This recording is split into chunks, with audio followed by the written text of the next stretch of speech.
Hey everybody, this is Rydo and we're back to another recording of Hearthstone. Today is Monday, September the 23rd. We're on the Asian account to start off with because we want to get that Tavern Brawl done, I believe. Well, nope. If I have already done the Tavern Brawl on the Asian account, then we might as well jump over to the Americas account. So this is an awkward way to start a recording. Meanwhile, I suppose I should mention that I've learned something new. YouTube sucks, certainly. I mean, this is not new news for anybody who has ever followed a YouTube creator for any amount of time, frankly, but they suck at giving feedback and explaining their own system. I guess I've won here too. I guess I've won on all the Tavern Brawls. We'll check the European account later. So apparently, and maybe this has been the case for the whole time and they just didn't really explain this, notifications only go out to people who've clicked the bell in the full way, as many as 3 per channel per day, 24 hours per day. So for a channel like mine, where at times I've had 3, 4, 5 series airing on a weekday, like there might be a Hearthstone episode, there might be me covering a Lego game, there might be me covering a action game, there might be me covering a puzzle game, there might be me covering some other kind of games. There have been times where I've had 5 shows air on a weekday. Apparently, it has always been the case that only 3 of those, at most, of those notifications have gone out. So, first 3 notifications for most people would have been just whatever airs the earliest in the first 3, and then that's it. Now, if you have the personalized notifications where you're getting even less notifications, instead of clicking the bell fully and getting all notifications, who knows how that system works. I need to play as a priest, I guess. Just regular old priest things. And tomorrow we'll do the solo adventure chapter 3, so that does make it a little bit more desirable to not go super long today. Everyone who ventures across this desert has gone mad. I think it might be the source of the second plague. So this one will happen tomorrow around noon. I've got my insomnia down to a point where I'm kind of living a normal lifestyle for a brief second here. I know it won't last, but I'm kind of waking up at 7, 8 in the morning and staying awake until 10 in the evening, and then sleeping for like 8 hours. It's a weird feeling, to say the least, to do something that frankly really never happens and really never works. But to get back to YouTube, they kind of just mentioned this in the Creator Insider video, which if you're a creator, you really have to watch every single Creator Insider video just so you can pick apart the hints of actual facts or truth amongst what is a considerable amount of just spin and BS. Versus Garage. So I don't know how to really orient my channel now. The light Like, shall bring victory. I've clearly not been doing it the way that they've been allowing me to succeed up until this point. That's true for most small-time YouTube creators and most YouTube creators in general. But I kind of don't know how to fix that. Like, sure, over the course of the last year, I've been kind of running out of steam and using less energy, and I've really only been having a couple of well, I'll take a free victory any day of the week. I've only been recording 2 episodes, but Halloween month, October, is coming around. In October, there's definitely more than 3 things I'm fairly certain it will air per day. It's an easy decision to say just the Hearthstone episodes don't You asked for it. ask for notifications on those. Although, in actuality, you still kind of want to ask for notifications. You just want to then have the Hearthstone episode be the last series that airs. So that's an easy decision. Going forward in scheduling, even if there is something that is a bit more of an adult game in the past, I would have put that after the Hearthstone episodes. No longer even an adult game, even if I'm covering like Honey Pop or something like that, that is going to happen before Hearthstone. And in all fairness, Is someone injured? the way we do the video game news now, we're seeing comments and mentions of adult games on almost every stream, so the consideration is similar. It still would be better if I was covering something like Honey Pop, where that game is lewd context the whole time throughout the game. Right away. It's way more lewd than just mentioning a adult game on Steam that came out. But the notifications have to work that way. I kind of don't know what else to do. I make better use of weekends, I suppose. I could click some things and say don't send out notifications, but any clicking of that kind of option would be a bad idea.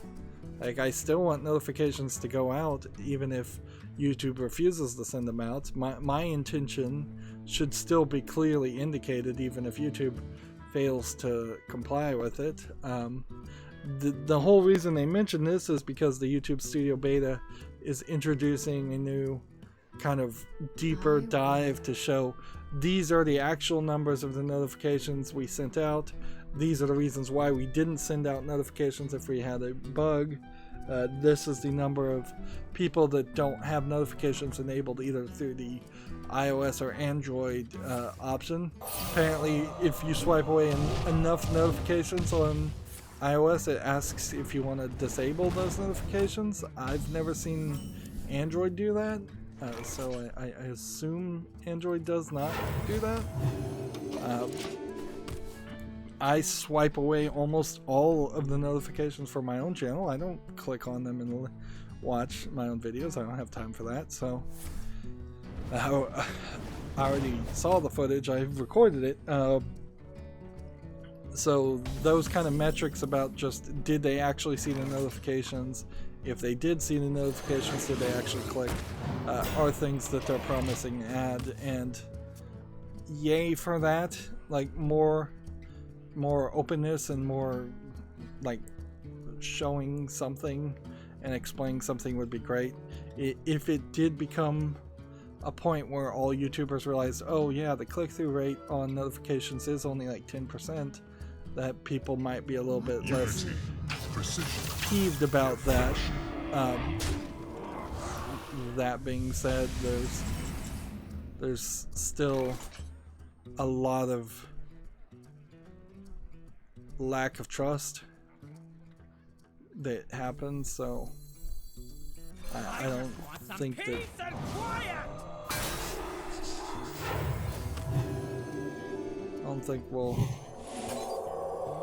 we'll run into a scenario where people start actually believing that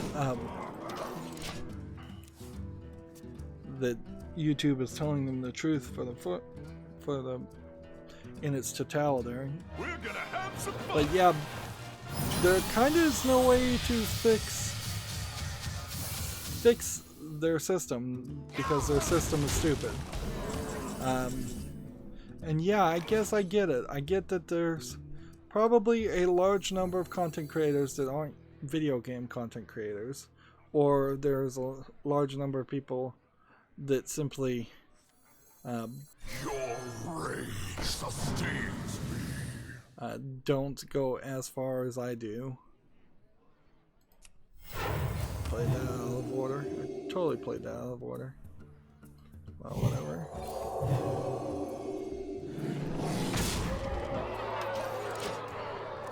But personally, for my channel, I still have so many games to make, and doing something like a Minecraft channel where you get one video per Minecraft, it does probably change my mentality and the way I would do things, as far as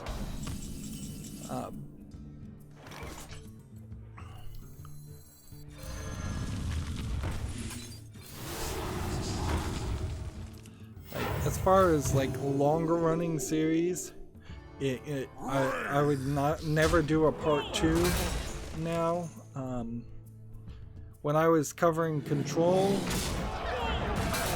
I guess that means I go live on Control and I don't stop the live stream, because that notification, like, I could do in a 24-hour period one live stream of covering a new game like Control, but stopping, taking a 2-hour break, and then coming back is a mistake.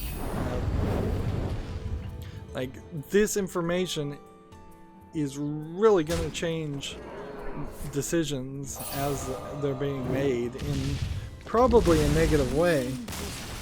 Or, you know, I just ignore it completely and say, well, notifications won't come out. And that is that. I have seen a YouTuber that's created his own website that sends out notifications. That probably is the right way to go. If I had more subscribers and more time to set up a website like that, that probably wouldn't be a bad idea. But having your own individual website as a YouTuber seems a little silly, particularly when you know you can't put the videos up on there. You can't afford the hosting. Let the hunt begin. In a lot of ways, if there wasn't just that tiny little bit of hope that someday my channel would be monetized again, I would consider just going full solo on it and saying, forget it, I'll just have my own YouTube, my own website with my own videos being posted to my own website, if there was a way that you could do that for free, and I'll just never make any money off of it, and then this YouTube channel will just be my own private journal, which is pretty much all it is right now anyways. Or public journal, I suppose, would be a better descriptor. But yeah, it's devastating more than it probably seems. Unlike the verification, we're going to get rid of verifications and we're going to bring back verifications, which was a thing I never existed. Notifications are a big deal, and the idea that my channel very possibly did not send out notifications for approaching 50% of all the videos that have been released on my channel explains a lot, certainly, but it also puts you in this quagmire of there's no solution to it. There really is no solution unless I have somebody who wants to like combine all my videos into one, which that would be weird, certainly. To an hour into a Hearthstone episode, it then jumps and says, okay, now we're going to I'm gonna play this other game for an hour, and that's just one long video. Right away. That's not really how YouTube works. So yeah, that would be weird.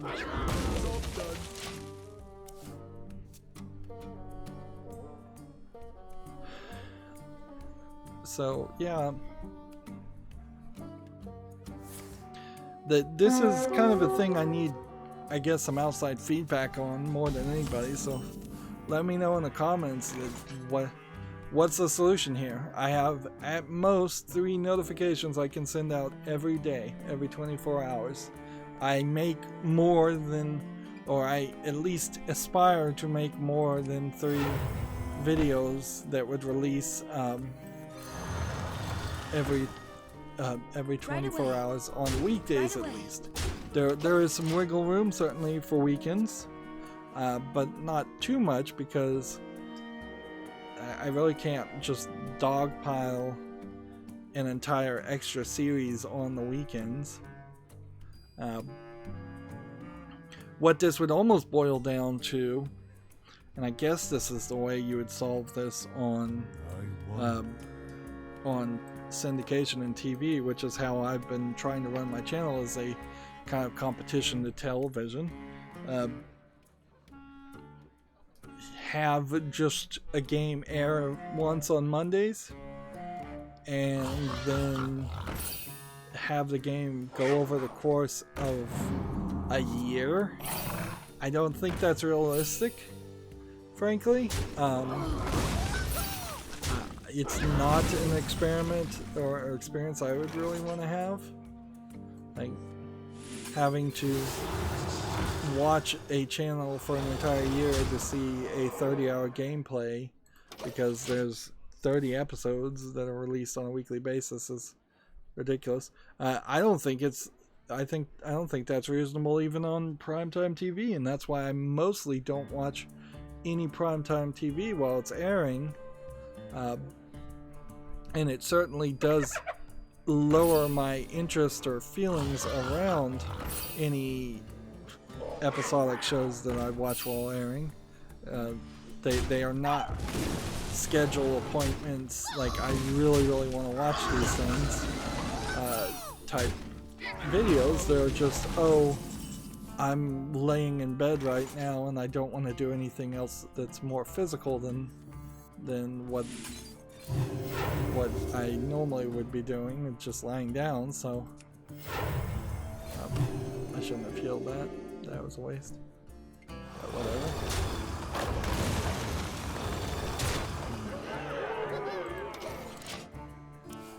So yeah, that's a big deal. The other big deal is I'm playing Lego City Undercover. Micro stuttering still happening, majorly fixed. The main problem I'm having right now is my backup is set up to make system images, and it seems like Windows 7 and 8's backup making a system image just does not work. It really does not seem like it's reasonable to do that because it takes so freaking long. It's been running, I think, for a week, if not 2 weeks now, and I just need to cancel it and change the settings and say don't make system images. Just back up the important files or back up the entire C drive, whatever you want to do. You kind of need to back up the entire C drive, but by default it doesn't even want you to do that.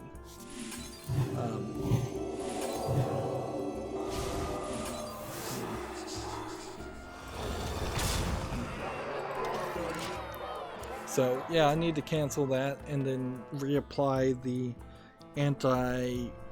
anti-stuttering, incorrect frame pacing hack I tried last time that seemed to have fixed it completely. But there is also a chance that I just didn't play the game long enough to run into any problems. That could have been the case, but I don't know. I really don't know. I wouldn't be surprised if some Windows update did change things. Really can't blame my 970 graphics card for still being in the computer case.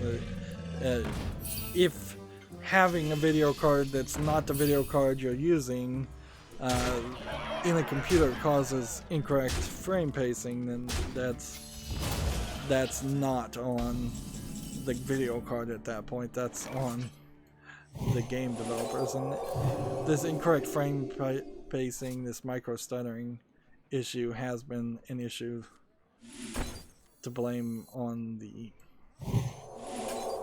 creators of the Lego games.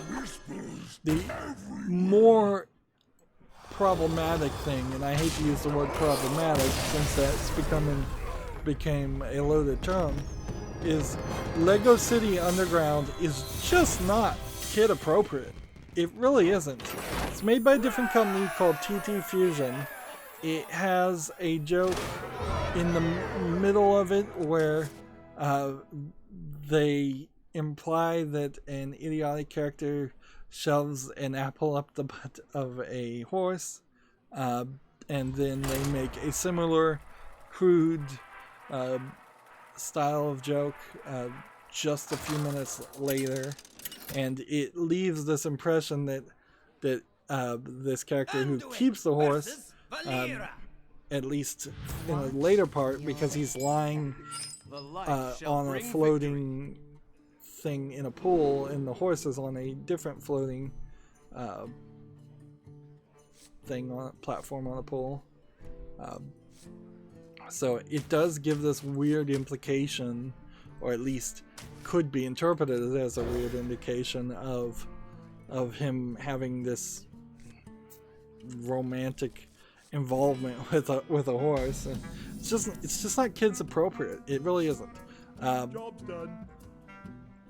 The male to female ratio is way off in this game compared to any of the other Lego games. Like Lego Star Wars, let's face it, Episode 4, not really full of female characters, but they tried. They really tried to have female characters in the game, and they kind of retroactively, Star Wars has made Princess Leia be a much more important character in Episode 4, and later movies she does seem to be a much more important character. It's just not the case in Lego City Undercover. You have a property desk lady that talks to you all the time on the comms, who she upgrades your scanner and tells you about the scanner and gives you the scanner, but she's not really empowered to be intelligent, or the person who's programming the scanner knows anything. And she has this weird Appalachian stereotypical voice, which the game is riddled also with stereotypes. There's a approaching racist, if not racist, Chinese voices done for a Chinese/Japanese gang. Take your pick. There's a Italian gang, which I could certainly see was offensive, making references to My Cousin Vinny. And they're also just mountain people that have weird voices, and you don't see that in any of the other Lego games, because the other Lego games are all set in different worlds. But the writing is bad. Like, the direction and the writing is terrible because of that. To get back to the females, the only other female is a mayor who shows up, and she has the perception of power, but she's not really doing anything with the power. If anything, there's a section where she gets undermined by the police chief, and she just kind of shows up and then disappears. And then you have Natalie, the main female interest, who is really not self-empowered at all and is just used to be a damsel in distress. Twice now there have been rescue missions to save her, and that's kind of it. All the bad guys are male, down from the leaders of the gangs down to the simplistic random bad guys. And it's just not well balanced gender wise. You have no female characters that are empowered or intelligent or anything, whereas Chase is depicted as the coolest undercover cop you could possibly be. And most of the other male characters are either bad guys who are incompetent jokes, so a clever concoction. The jokes are badly written in the game too.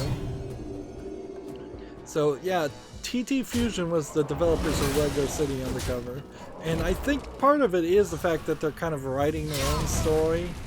Oh yeah, there was also a stereotypical Latin guy who was the chief of the fire department, and basically was doing stereotypical Latin accents. He showed up in one level and then disappeared. But yeah, the game kind of shows the fact that because all the other TT games have been heavily relying on stories already written, you really don't have to write the stories too much. You can just focus on the jokes and how you're going to show it and animate it in the cutscenes when you already know what happens in like Harry Potter or Star Wars or The Lord of the Rings or The Hobbit. And being this being the first game where they have to make their own story up, it's a bland, generic hero story, hyping up how awesome the police are, which I guess that's fine. I'm not opposed to stories that make heroes out of people that really often aren't heroes. Let's face it, Job's done. like Mark Antony and all those Greek hero stories, those people probably weren't as heroic as they are described. There's a long tradition of playing them up. And I guess the police in Lego City also don't shoot anybody because Lego doesn't allow real guns, so the only gun in the game is like a color gun or a sonic gun or a zapper gun. I think at some point we'll probably get a taser as a joke ability. We have a grapple gun too. So you're not playing a GTA style game for kids, but you're also not really playing a Lego game for kids. But yeah, you're not running around shooting people. The voice acting lines for just random people on the street are terribly written, down to the point where if you are even slightly susceptible to hearing or potentially hearing auditory hallucinations, I would not recommend playing this game, because they are talking about actions you take in the game, which is a little weird, and they are often talking in ways that makes it sound like you might just be hearing things instead of actually hearing the game. The audio recordings themselves are not done well and they're inconsistent, which is part of that problem. The Lego City open world is terribly designed. Just totally half finished. Not even half finished. I would suspect it's closer to only a third of the way finished. And every mission ends and starts with you having to run around this city for kind of no good reason. I guess maybe there would have been a thought that you would have run around and tried to get collectible things, but until you've played the 15 actual levels, you won't have unlocked the abilities necessary to get most of the open world missions done. So you would constantly run into things that said, oh, you need to come back later and do this. So it'll be way easier just to play the game all the way through.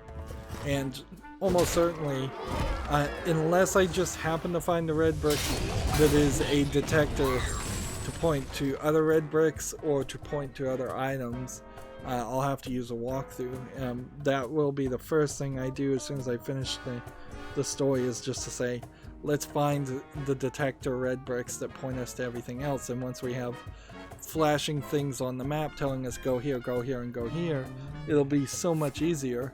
But it still will be a pain in the butt because you'll have to run around the Lego City and on foot, even though there is a helicopter mode.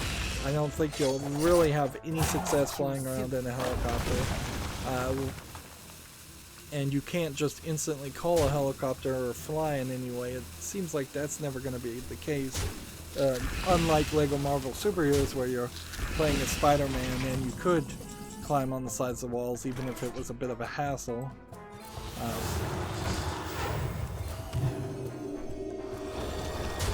Give that minion a turn to get ready.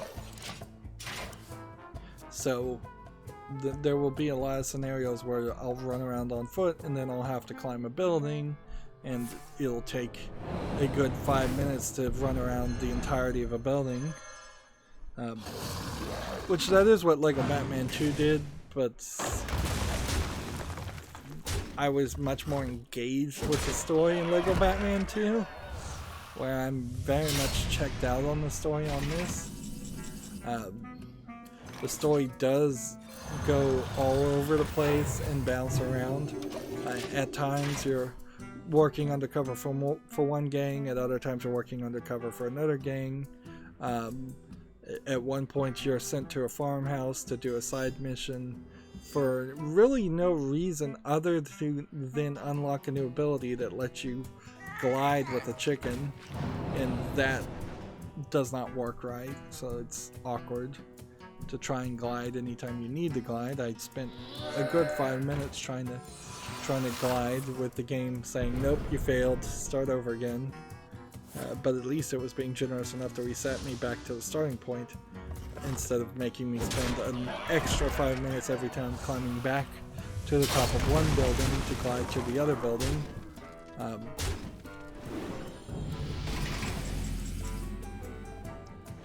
yeah, the whole Your magic shall not save you.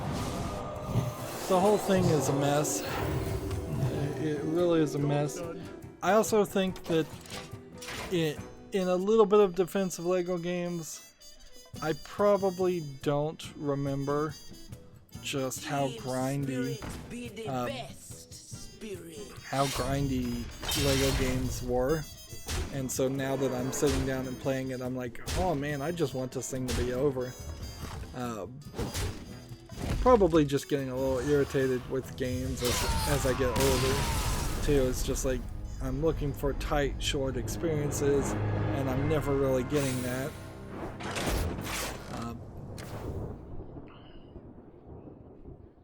And I don't know where that really is going to land me in my old age, whether I'm going to end up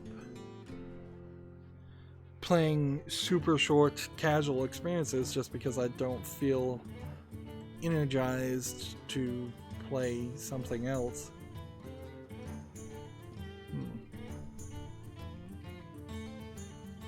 This total level really means nothing, doesn't it?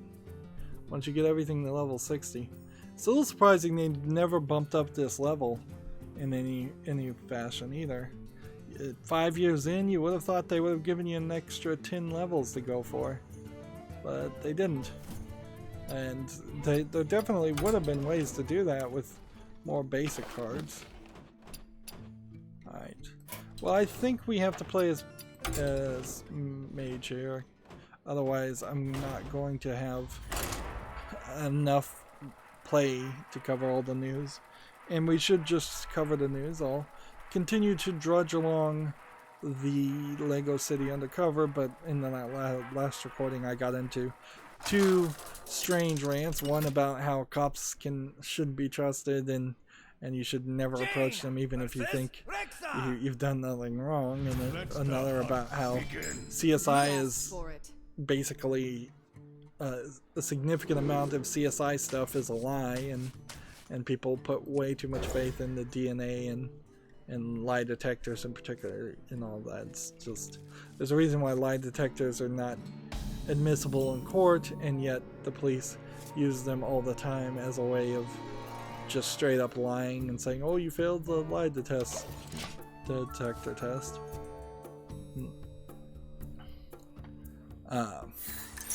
Let's start covering the news though. TechRaptor has an article here. Gearbox is working on Borderlands 3 fixes, but here's what you can do now. Let's see. If your mail is full, you need to free up some space before you can claim pre-order bonuses and the like. So clear out your email, in-game mail, I assume. You may encounter a bug that makes progress in solo, where you can't make progress in solo player mode.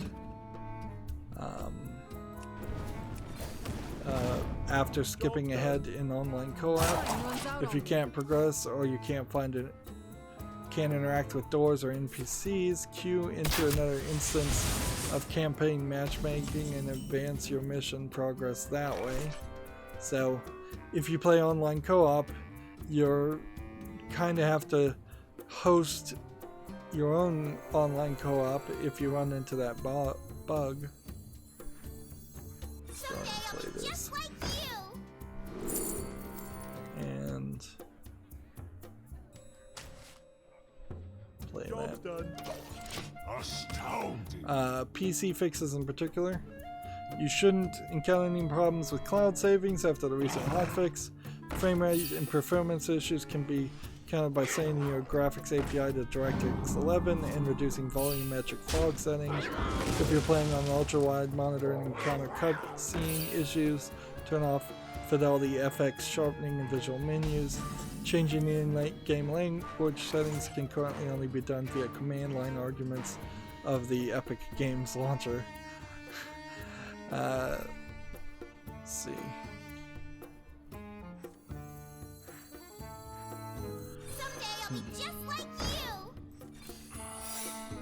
Job's done. There goes my guy. For console fixes, if you're struggling with frame rate and performance on the PS4 or Xbox One, go to Network and Social menu and reduce social notification frequency settings. This should reduce the rate of friendly progression messages you receive and improve the performance. So there is definitely networking problems other than just the EchoCast issue. There are clearly things that are using too much bandwidth. If you're using a PS4 Pro or Xbox One user, you should switch from resolution mode to performance mode. So there's a few handful of suggestions there to improve your experience on Borderlands 3, although frankly it seems like the best move for anybody is to simply just not buy or play Borderlands 3 until a lot of things have been fixed. Like, that's really all is going to boil down to is I would just wait until there's like a complete collection edition of Borderlands 3 to buy it at the minimum, if I'm going to buy it at all. There is not so much of this feeling, but amongst a hypothetical group of my friends that I might play Borderlands with, I would think that I would probably hang around with people that would also be upset about the Epic Store exclusivity, and thus we probably all would be delaying purchasing the game and playing it. And even if I did have a theoretical group of friends that I played games with, I probably would just say, yeah, I'm gonna sit this one out. I'll play on your second playthrough in 6 months. Like the day one release and hype probably wouldn't affect people that I played games with, because people I play games with I think would be a little bit smarter than that and a little bit older and have a little less time available to them.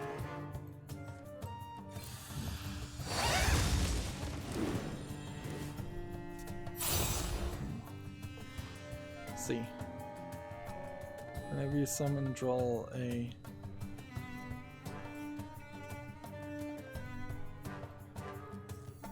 Let's see. Astounding. What can I do? Can't really do anything. So we'll do that. And then do that.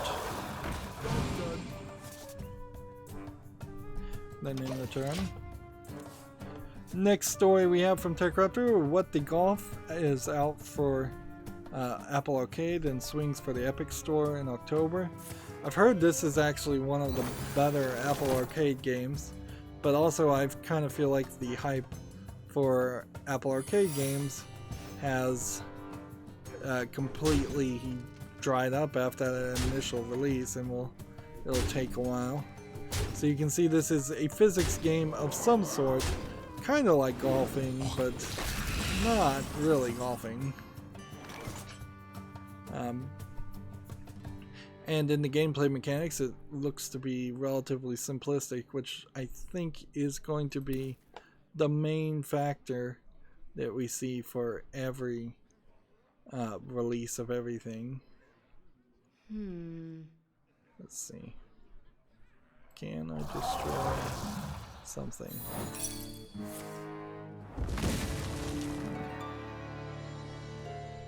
Okay.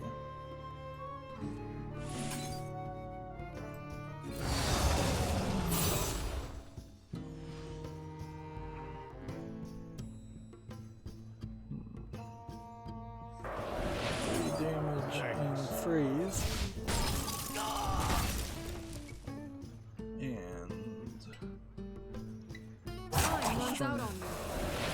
Continuously freeze minions and cast spells.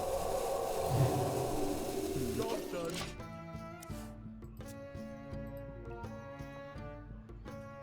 We're working our way up to the next PlayStation State of Play. TechRaptor has an article about it. It'll happen tomorrow. And so, while I'm streaming Hearthstone's next chapter, this will be happening, and Last of Us 2 will be announced or teased. I don't know if there's much else. See, Concrete Genie, Medieval, Death Stranding are speculated to be there too. I wouldn't be surprised if it is another Death Stranding presentation that just goes on forever. Let's see. You require my assistance. Aha! Let's see.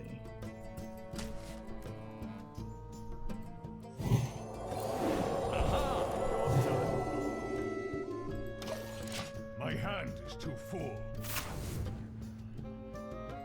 Yeah, I still kind of am of the feeling that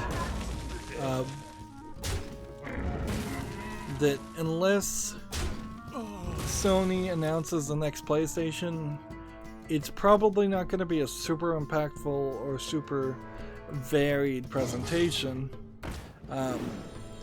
One would assume that if they were going to show off things, they would have shown them off at E3, or at least slightly after E3 instead of about a month after E3.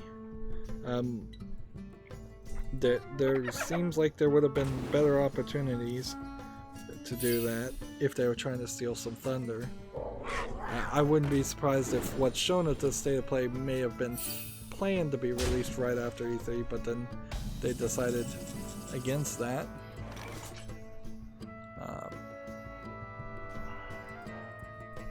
Let's see. 2 damage. It's frozen. Freeze all minions. That didn't quite Hit that. And hit that. Job done. Then end the turn. If I somehow survive this, that would be amazing. I play 2 of these, do 2 of these.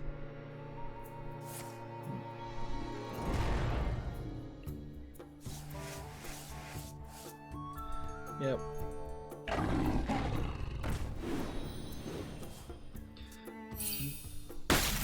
Yeah, I'm not expecting much as far as the Sony State of Play. We must band together, united for Dalaran!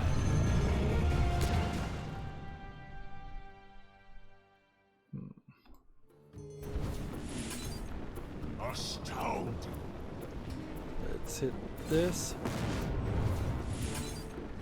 And before we play this, no, we have to play that.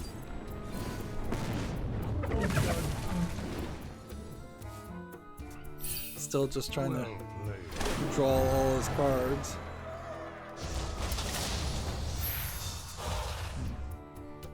So now he can give his minions +2 attack. My hand is I wanted to mention this. I ran across this guy, Ryan Watt, who is the global head of gaming and virtual reality at YouTube. I'm following him obviously, but he does not post a lot, so like he's really not doing a great job. Maybe he would be better if he was the person in charge of YouTube in general. But he did tweet out some numbers that are interesting, trying to, I guess, justify his job and justify YouTube as a gaming space. 61 billion hours in gaming watch time in 2018. 83% of that was in video on demand format, and 17% was during live streaming. So there's a lot of people watching footage, but YouTube still doesn't really like that guy. YouTube doesn't really like people that that make video game content, clearly. And he tried to retweet the idea of like, oh yeah, we're backing down, we're not making any change. Thanks for all your feedback yesterday on the verification rollout. This is the right response, but it is also, yeah, you got yelled at big time. So I imagine what we will see, though, the truth of this matter is that we will probably see a large number of people just slowly, methodically unverified. Small people that probably shouldn't have been verified in the first place. I still don't really know what the verification system is for on YouTube, and it seems like it's kind of a useless system. Remember, all I'm trying to do right now is just play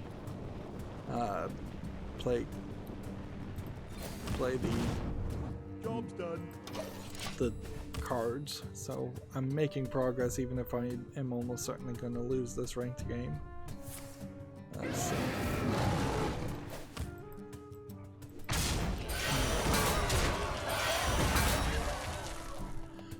So for the first game we have on Steam today, we have a game called Coloring Girls, which is a low-effort pixel coloring book with anime girls with some underboob in it, and that seems to be one of 2 images that they're showing for 61 cents discounted, English only, 10 achievements that are numbers. It's clearly an achievement game and a game trying to sell on Ludity, but I don't think you're actually going to see anything.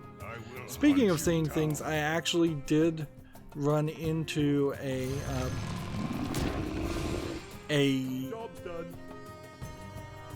Steam page where it was straight up, I mean, I don't even think you would call it softcore. Maybe technically it was softcore, but it was like a straight up full frontal nudity as its first screenshot, leaving nothing to the imagination. Anime girls, and in particular, I think this game was a mother and daughter. So they're also going with the incest porn angle too. So a little shocking, certainly, that there's still even a way to do that, because that didn't really seem like the way Valve wanted to handle things. On the other hand, by just putting it out up front there, you kind of know what you're going to see, and it would act as a rather good filter and barrier against games that just imply you're going to see nudity, when really maybe you'll just see a topless bathing scene over the course of 10 hours. If a game is selling itself on the confidence that they can just put the screenshots out there, which, let's face it, there is going to be a small percentage of people that just save those screenshots and never buy the game.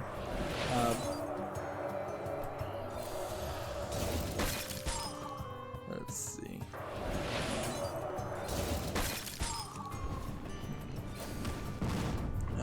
that implies that they have some kind of a lot more to show. Maybe it's not the truth, but that's at least the implication you take from that.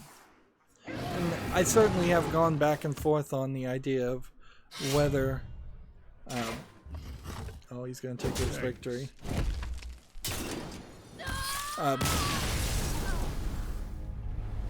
Yeah, I've gone back and forth whether the behind a like verified paywall. I think that's the number one thing, is they probably need to make sure that there is a credit card in the name of the person and their age is verified before they can go to adult pages. But even then, you just never know. I have to play one more game, and then I'll have played enough mage cards. But yeah, behind that adult verification, maybe it would be better if it was just anything goes, instead of having a family-friendly storefront selling not family-friendly content. Let the hunt begin. I'll probably bounce around that idea a few times, and really probably doesn't matter too much one way or the other.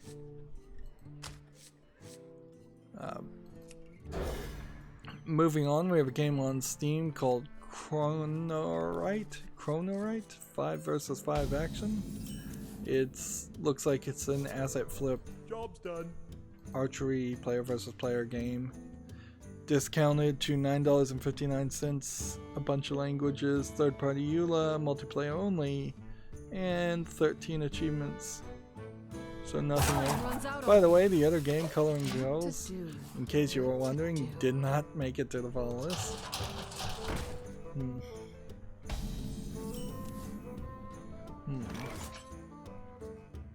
Let's go and play that. I'd like to actually try and see if I could win with this deck, but I think it's one of these ones that's too difficult to actually win for me. Gamatsu has an article here, Dragon Ball Z Kakarot Home Run game screenshot. They're releasing more screenshots for this game. It seems weird that there's a mini game to do home runs in it from the baseball episode of Dragon Ball Z. But I mean, I guess I don't know what you do with Dragon Ball Z at all, because either you take it one direction and you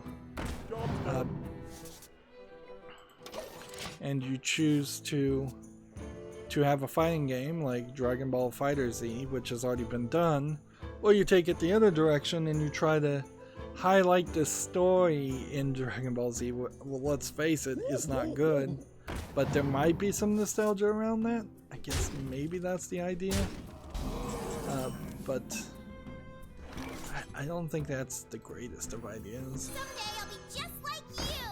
Alright, this, and this, and this, and this, and freeze, and freeze, and then play this again, and that,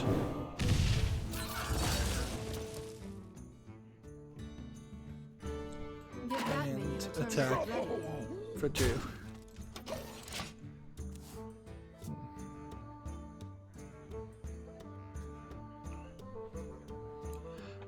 Let's see. Moving on, Gamatsu has an article for the Switch Dragon Quest 11S channel countdown special live stream set for December 26th. So I think that's when the Dragon Quest version S for the Switch comes out. I imagine there isn't going to be any major announcement on the day of it launches. Let's see. Speaking of less important niche bits of information, Zwan Wumon is going to appear in Digimon Survive. Apparently, this is Zwan Wumon. Digimon Survive is due out for the PS4, Xbox One, Switch, and PC in 2020. I will not be reporting on every single Digimon potentially coming out. I imagine all of the big ticket ones will happen. So this and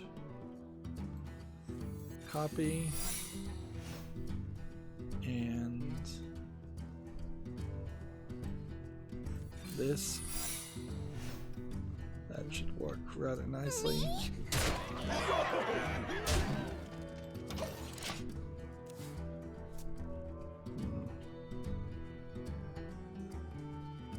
So this will be funny. He attacks this with anything. Ah, there goes my secrets. Man, that sucks. All my strategy fell out the window. I think I can still probably win though. Moving on, we have a game on Steam that has Asian characters and then the 4 seasons. Looks like this is probably a Chinese RPG with a bit of a visual novel element. There's actually quite a bit of animation here that makes it seem more like a visual novel, but then it's not tagged as a visual novel in its first few tags, so that's weird. English is not supported. This is $1.79 discounted, and it is Chinese. No surprise there. Also, 40 achievements. How do you sell a game for $1.79 and then release 40 achievements? I guess Steam just really doesn't care about that. And, like, well, I know Steam doesn't really care about it. So.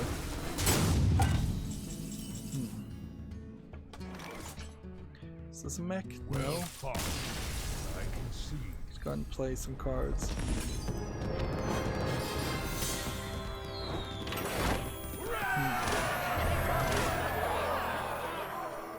So that puts me in a good position for the Americas account. We have all the daily quests done.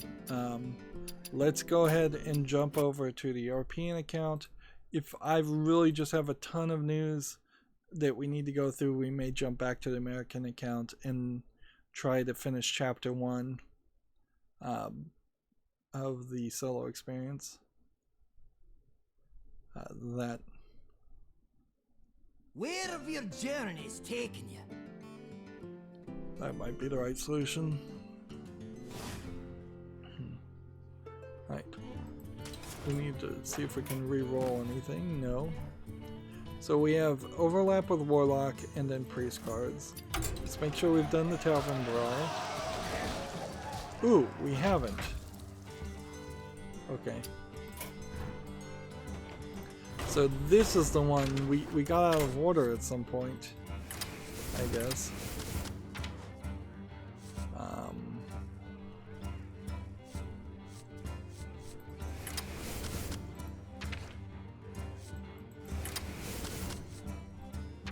don't even know what I'm really trying to play here, but we'll see what we can do.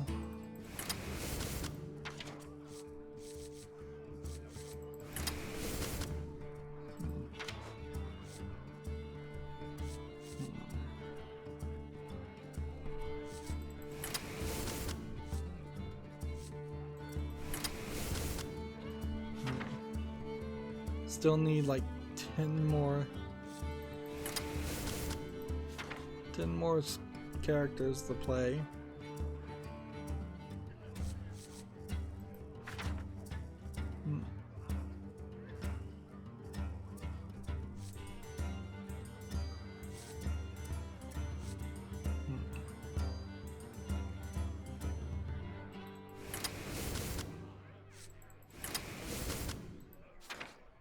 Four more cards.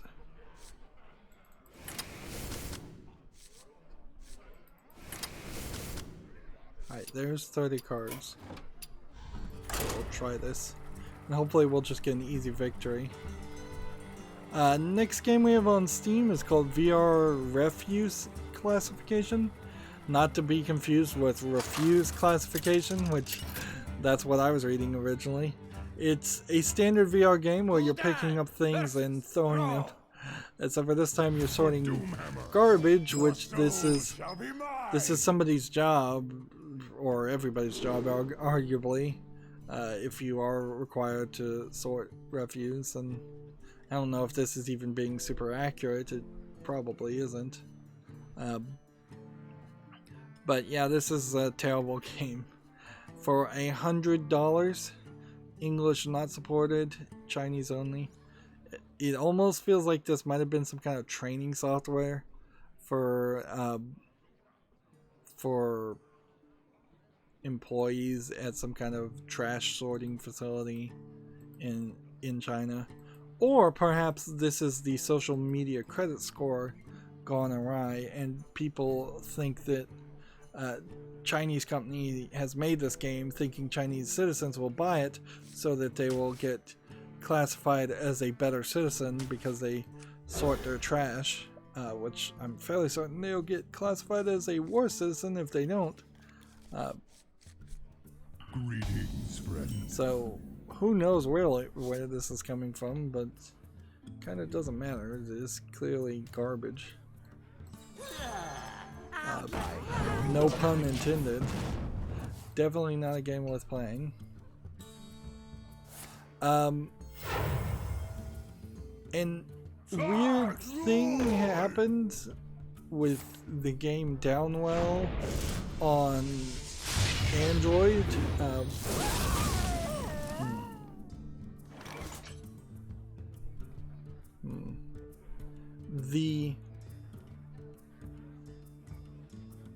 They screwed up a re-release for Downwell on Android. Now, I will say immediately, I don't feel like Downwell is a particularly good game, and I don't think it's a particularly great game on a cell phone, but I've heard a lot of other people praise it highly.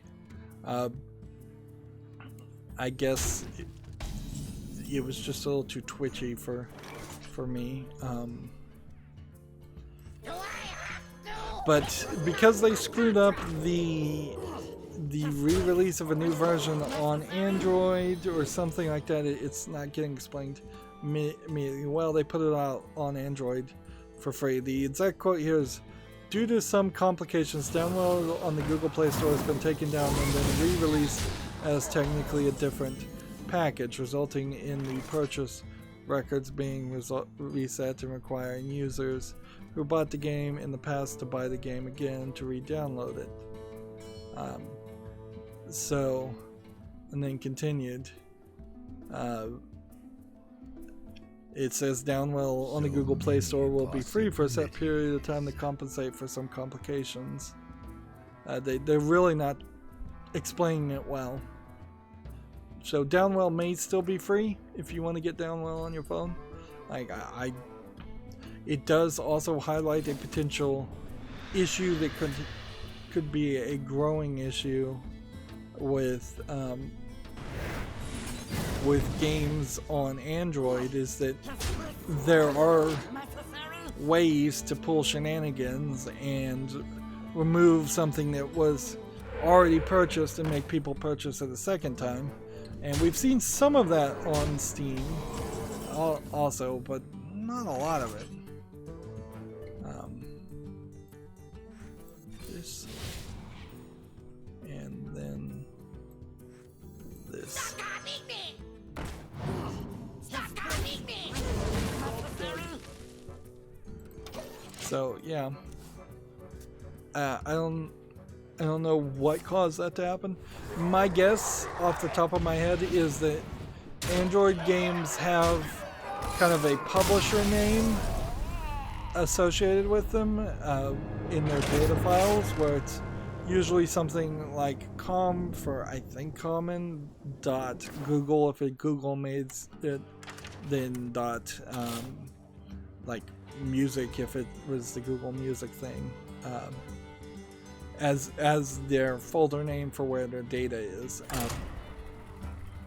if the publisher changed and there was an absolute need to change the publisher name, which I don't think is a requirement of Google Play Store or Android, you might have to change that, but that's probably just a major misunderstanding of how the system works. It'll be interesting since Destiny Child, yeah, the mobile game I play, is changing over from line games to shift up, and the data folder is com.linegames.something.dce in its data file, and this is all data files you don't normally look at all, so most people wouldn't even know if that changes. So it'd be really weird if that changed, but it also would be very weird that you couldn't transfer things over. Well, one of the things is if you do change that folder, you can't access different folders. The whole point is to only let a specific app access its specific data and not access other people's data. The last thing you would want is some game on your phone being able to access the data from your banking app.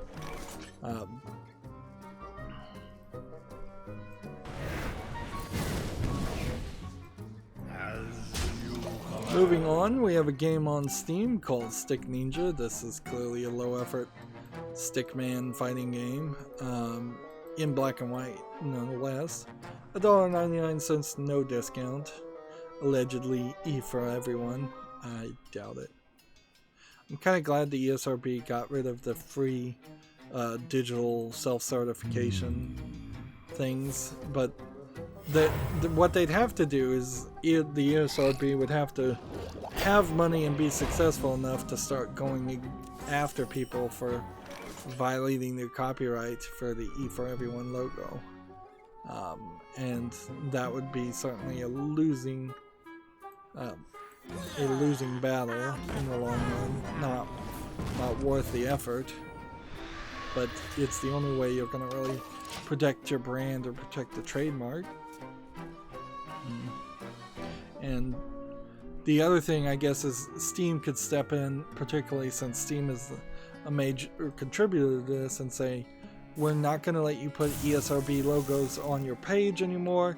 You're going to have to self-certify yourself through our system, which is more detailed. And if Steam did establish a more detailed, and it wouldn't have to be Steam, if any service established a new system, that would be great to compete with ESRB, because ESRB is not fully trusted and not detailed enough, I think.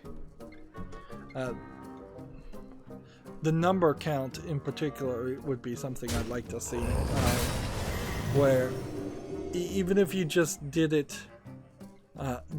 slightly, where if something was tagged with cursing, it was like one curse word, or one F word, one GD word, things like that, or less than 10, more than 10.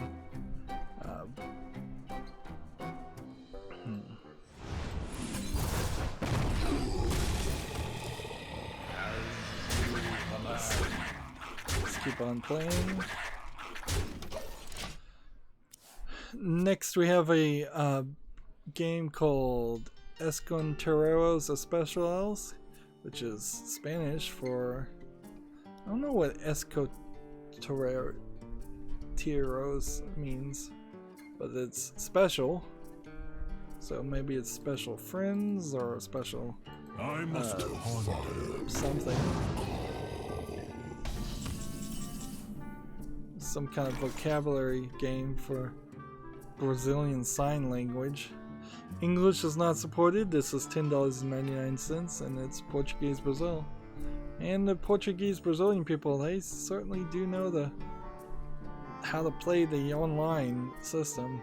So many possibilities. In Steam more than any other countries, it seems.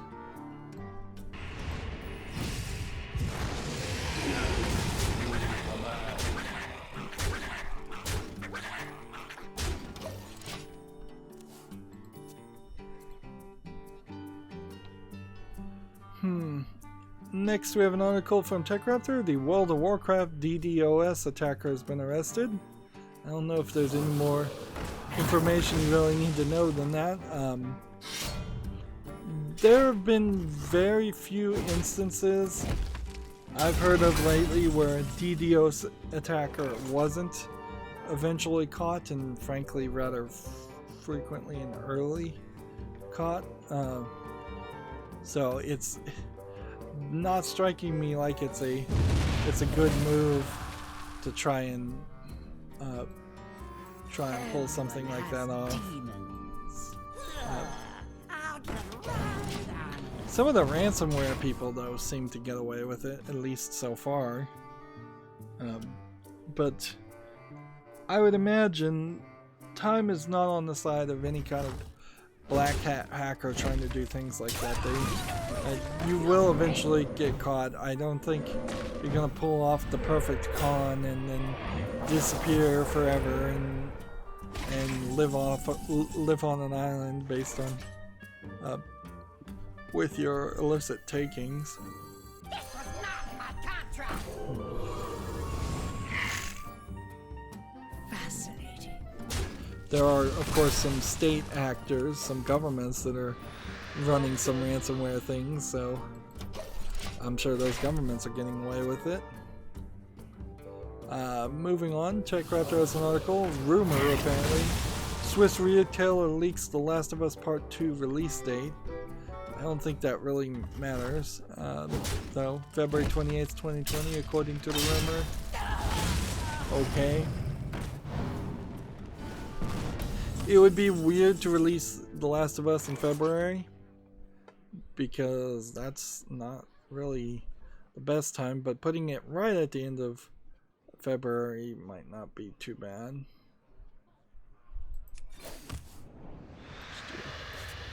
This. And this. And this.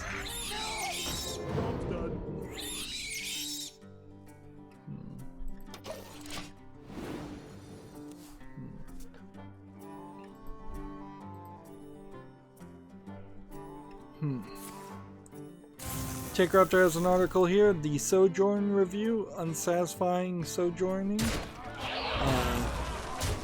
So looks like this might be a bit of a walking simulator game, where you're walking around a interesting, maybe puzzle platforming game.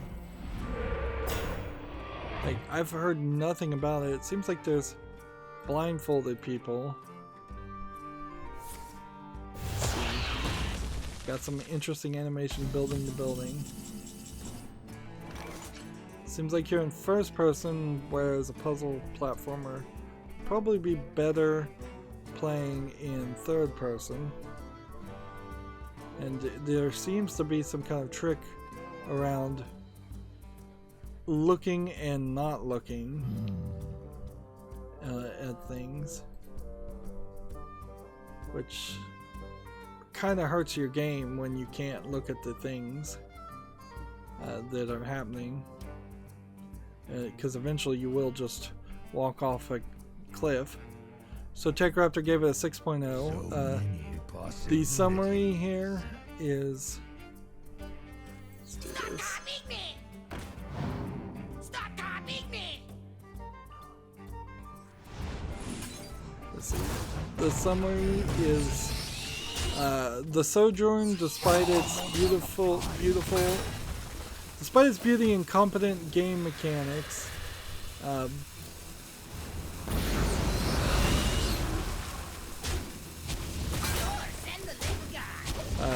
suffers from pacing issues and a lack of purpose.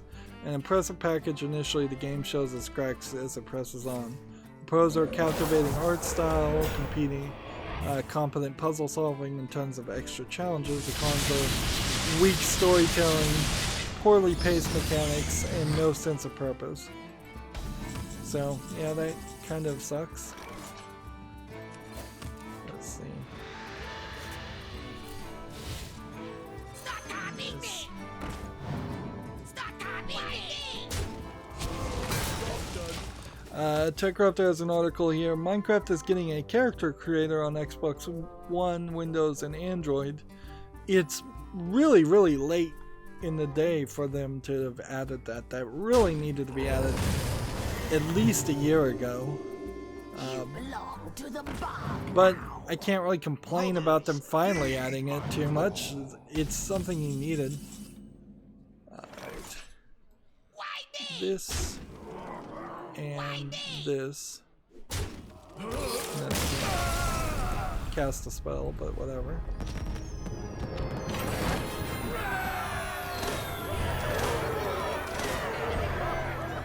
So that got the Tavern Brawl done and 2 of the daily quests done. So now we just need to play Priest cards. So back to playing Priest. Might as well play Ranked. Wow, I have like only 38 wins with Priest. Wow, that is an incredibly low number.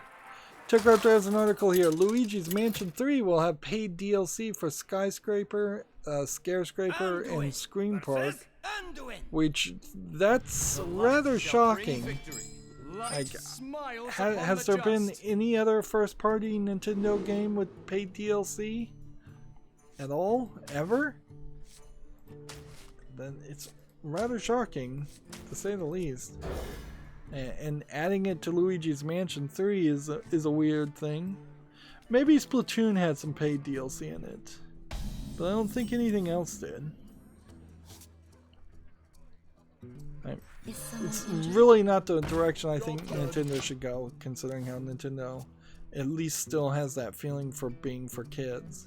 I don't think Nintendo is ever actually going to burn off that impression, so I think they have to kind of live with their success and their lot in life of being seen as a kid-friendly platform.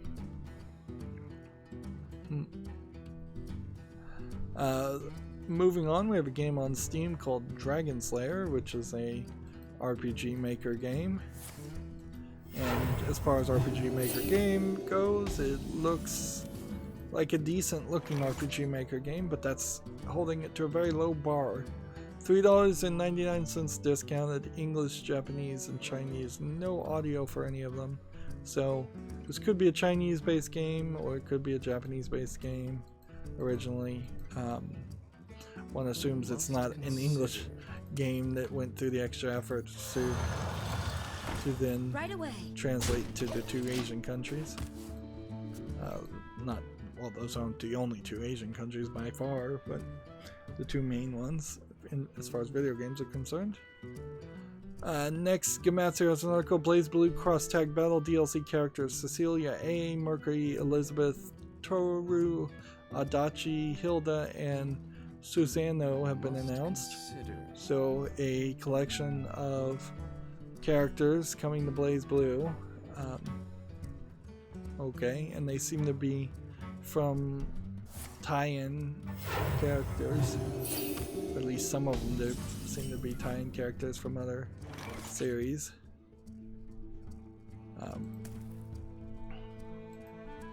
Yeah, I'm not really making any progress towards actually playing any of the fighting games. They're all too expensive is one of the major problems. Right away. Just way too expensive.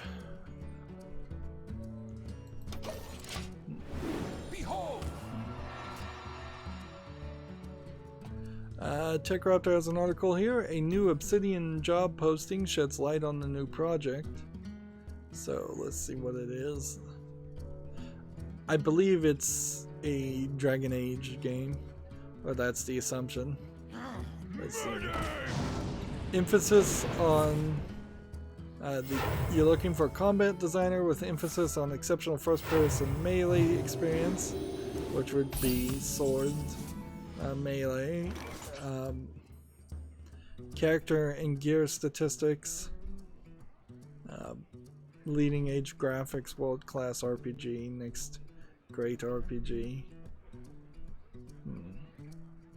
complex and vast lighting solutions. Consider.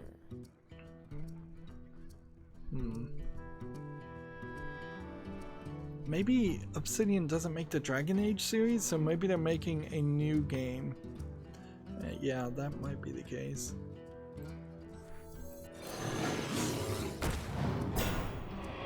Scry more. Right away. I hope this guy survives. Because if he survives, then I can silence and copy him. Then that will cast a spell a second time and silence and copy something else, which Engaging might TC-130. Mental be a good thing. dislocator. Might not be. Well, there goes that idea. I was wrong. I will fully admit I was wrong. The Fortnite tie-in for with Batman is going forward. I wonder. See, I'm looking at WB Games here, and their pinned tweet is the Lego Star Wars Skywalker Saga, all 9 movies in one new game, which I guess this is the way they're rebooting and remaking the Lego Star Wars series a second or third time, which makes sense. Here we can see Batman and Fortnite down here. This is what I was trying to mention. That was Catwoman and Batman are in Fortnite. So yeah, I was wrong. It wasn't a Halloween trend. Now, I guess I can either double down on my disbelief, or I can say I was wrong and start believing. The next rumor part of this is the idea that I just want some peace and quiet.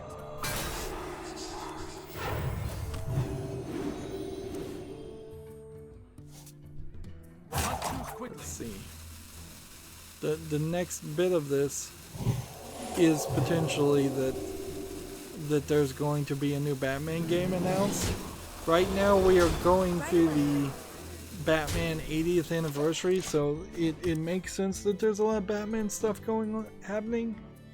But yeah, I guess I was wrong before, so I guess I should say there is a decent chance that we are going to get a new Rocksteady style Batman game from Rocksteady, or we're going to get a new Batman game from Rocksteady. I believe that's the company that's teasing it. We may have an article about that or not. They kind of need to reboot everything.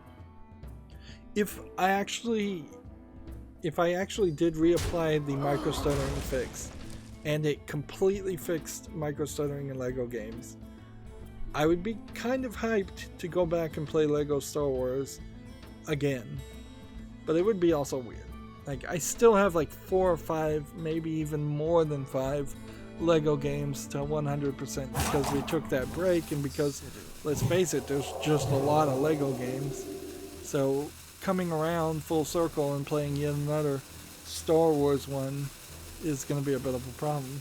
I'm not that big of a Star Wars fan, frankly. I'm not really a Star Wars fan at all. Meanwhile, I guess we also need to see how the we kind of need to see how everything works.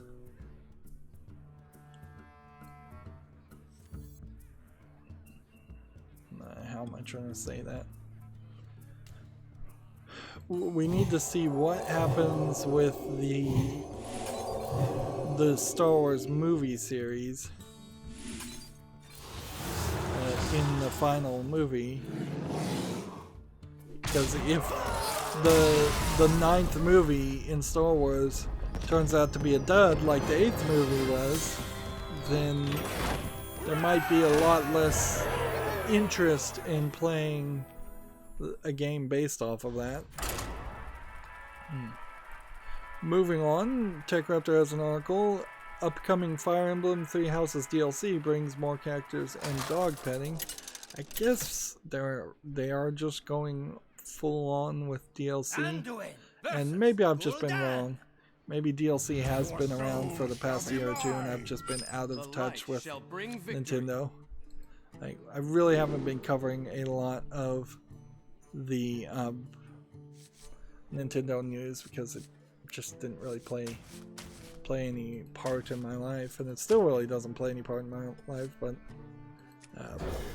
figure if we're covering video game news, we might as well cover most of everything.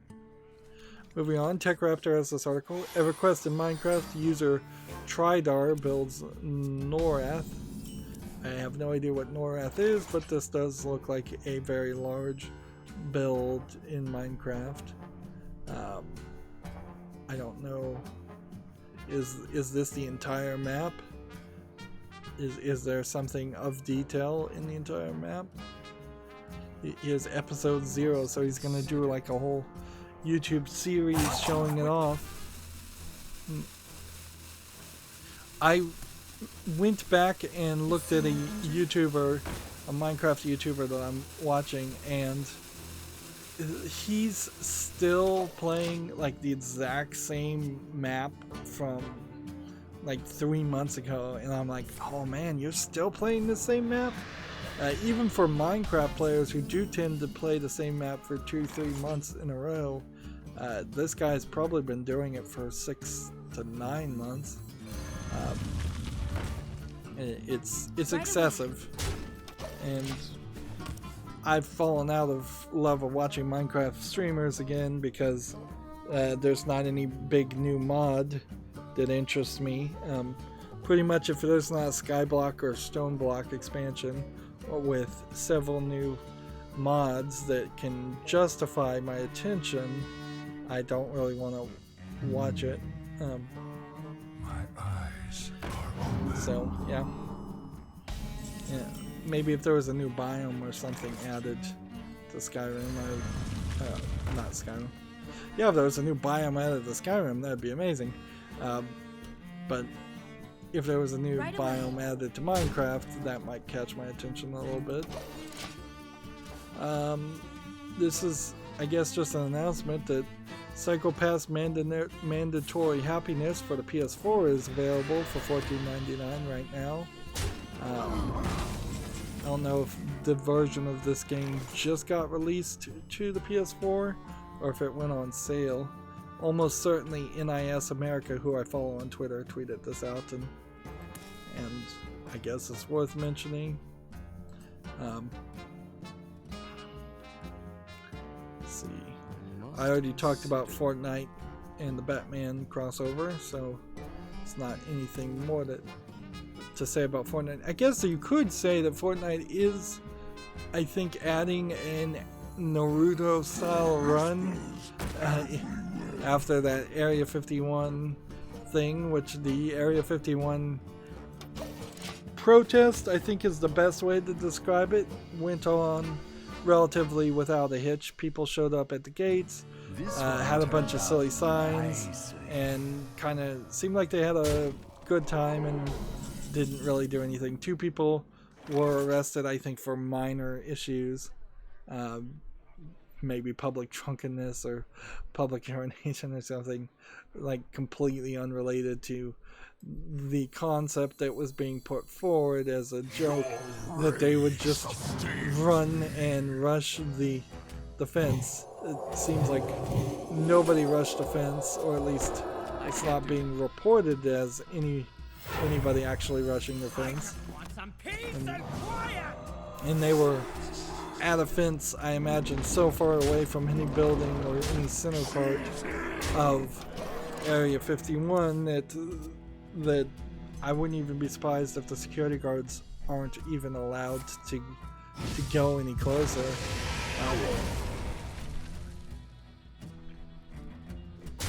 Yeah, if you were doing like a top security base, you might just have security guards that say, okay, our job is to guard this gate. If they get past us, then it's some other military's job to do anything, and that they have like maybe a trailer on the outskirts where they go and drink coffee and take their breaks and use the bathroom, and they're not even allowed in the building.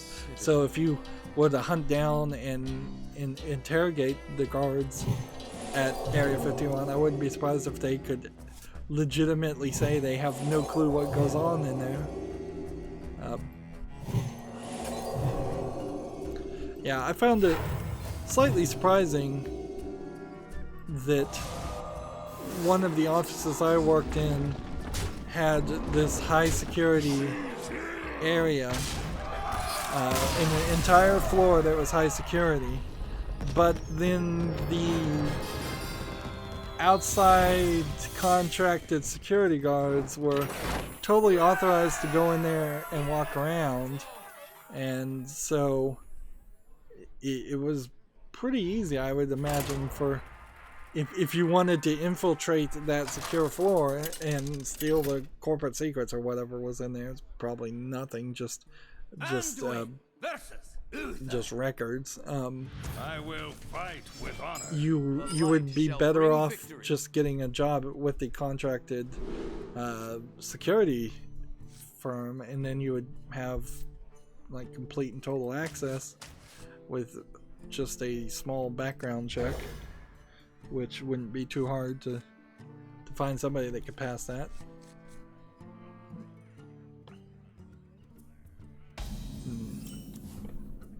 Like, if you really wanted to keep secrets, particularly in the military, since you would only let people into your inner circle of security after years of proven loyalty and like competence. Although maybe it doesn't even really work that way at the CIA. Right away.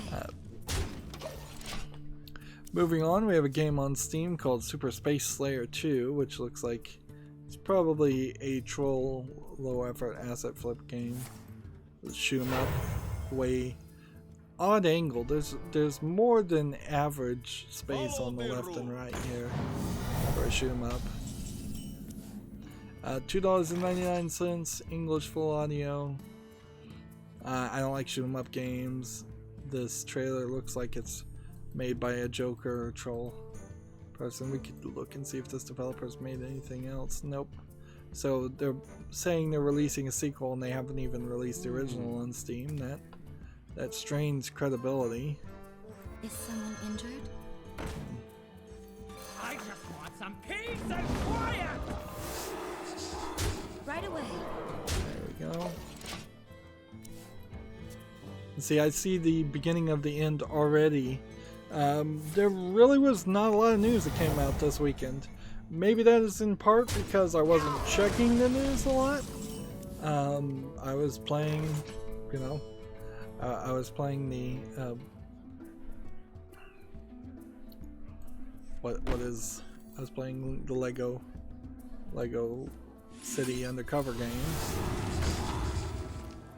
So that could have affected what I actually saw, but I think it really is just a case of there not being a lot that come out. So we're probably at the end of this game going to be done with this account, so we'll jump back to the Asian account and then we'll just wrap up early, which is perfectly fine. Like tomorrow around noon, assuming I'm awake, which good chance there. I'll cover the chapter 3 when it unlocks. Moving on, TechRaptor has an article. Borderlands 3 Gun Manufacturer Guide, the best from common to legendary. So this goes in and explains like Atlas weapons, which you should already know. Children of the Vault should be a new kind of weapon. Let's see. Doll weapons you should know because they're from previous games. Hyperion weapons you should know.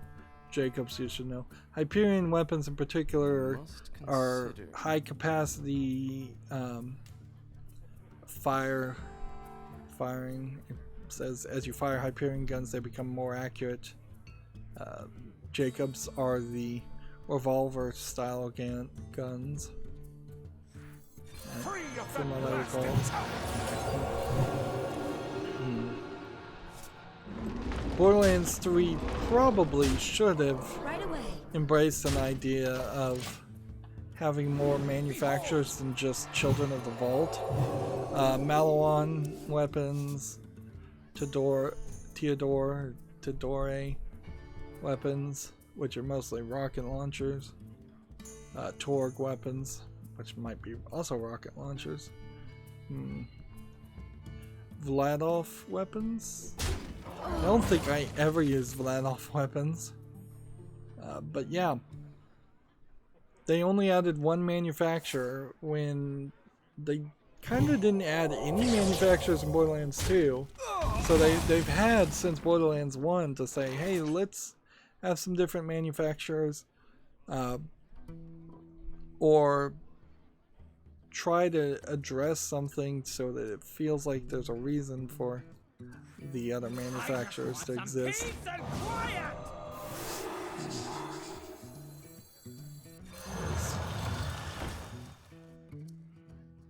I play this and I'll win because I'll have the exact amount.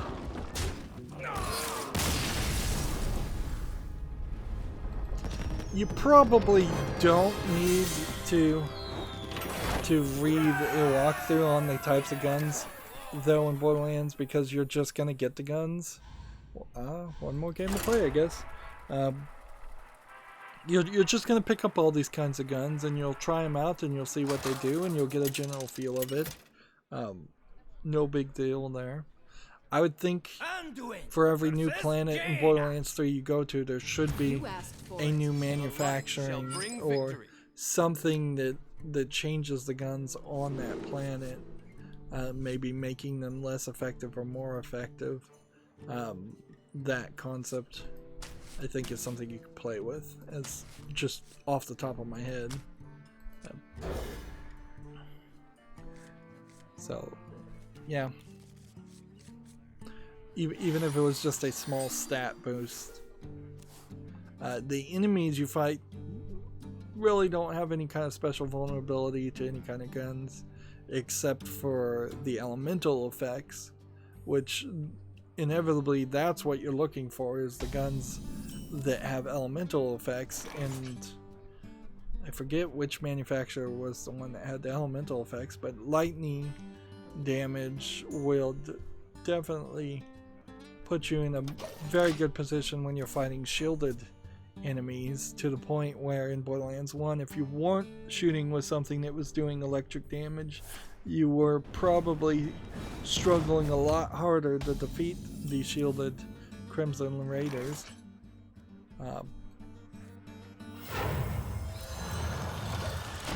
And fire effects are good on flesh creatures and animals, which makes it way better to have a fire effect weapon at the beginning of the games, because you're almost always fighting creatures more often at the beginning. And acid is better for armored people, not shielded people. And then I forget what the other one is. It's like electric, fire, acid, and something else.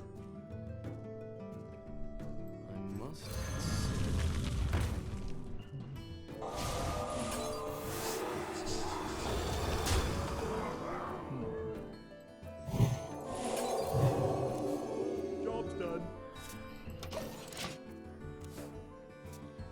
Fire, electric, acid, and green would be acid, blue was electric, red would be fire. I'm thinking there's like a yellow, but I don't know what the yellow would be.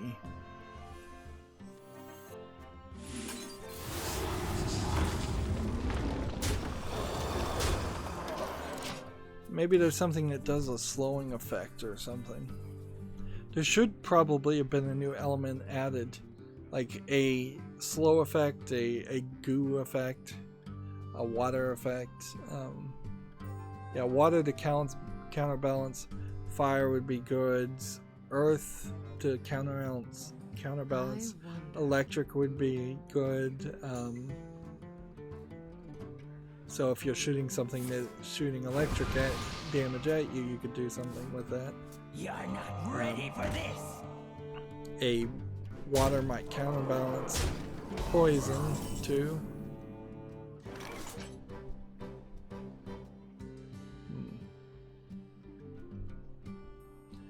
There's still a lot of people out there that are saying it Borderlands feels like it just did barely enough to be more Borderlands and didn't go the extra mile. And in some of its mechanics, I think that's probably true.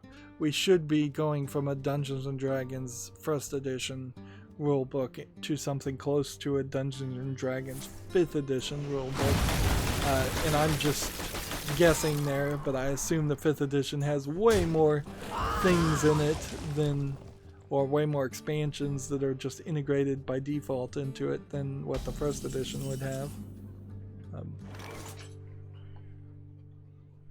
Also, Borderlands is going to have a special Halloween event instead of a bit of DLC, and it'll be interesting to see how that actually works and plays out.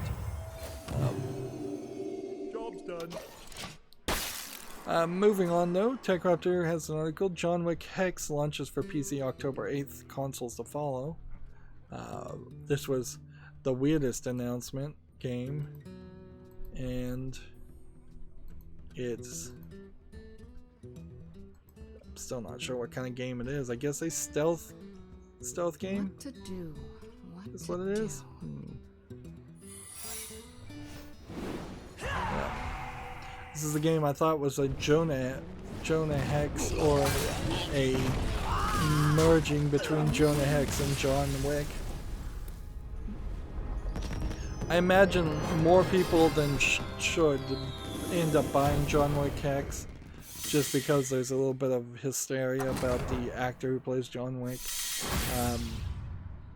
And they'll probably be disappointed when they find out that it's just a generic stealth, maybe turn-based game. Right, and that is the European account. So now we're into the Asian account. Man, it really feels like I'm just kind of burning through this in 2 hours. And if I had really tried, I think I could have probably burned through this even faster. We have a game on Steam called Far From Orbit, which is a side-scrolling shooter. If anything, I would say that there seems like there's a slight attempt here to do something different and have actual graphics, but looking at just like this dead logo, you can see that it didn't really succeed in making it look good. So I applaud the attempt, but I dismiss the final product. 99 cents, no discount, third party EULA, English only. It's definitely not going to be the side-scrolling shooter game that convinces me to really play a side-scrolling game. If anything, it's going to be one of those anime Witch Girl side-scrolling bullet hell games that convinces me to play one of those games. So I need to win 2 games as a hunter, draw 30, play 30 druid cards, and play 10 demons. This is going to be a nightmare. Let's just make sure we got this tavern below. Like, I really shouldn't have had to check, because we already looked earlier at the stream. 200 games fast, and then druid, I guess, and then maybe that'll work out in such a way that we'll have played some demons anyways, but almost certainly not. This is a surprising story from TechRaptor. Blizzard now considers Diablo 3 a classic game like StarCraft, which means what? That basically they're not adding any more content to Diablo 3. Fair enough. But we also know Activision Blizzard is, in their last announcement of anything they were making, was a bunch of mobile games, and that they were going hard on mobile, which is almost certainly going to be the end, the death of Activision Blizzard. So I really wasn't expecting or wanting any more Diablo 3, but it is a sad statement. It's effectively the equivalent of putting your parents in a retirement home. The article goes on. The classification comes as part of a job listing on the website.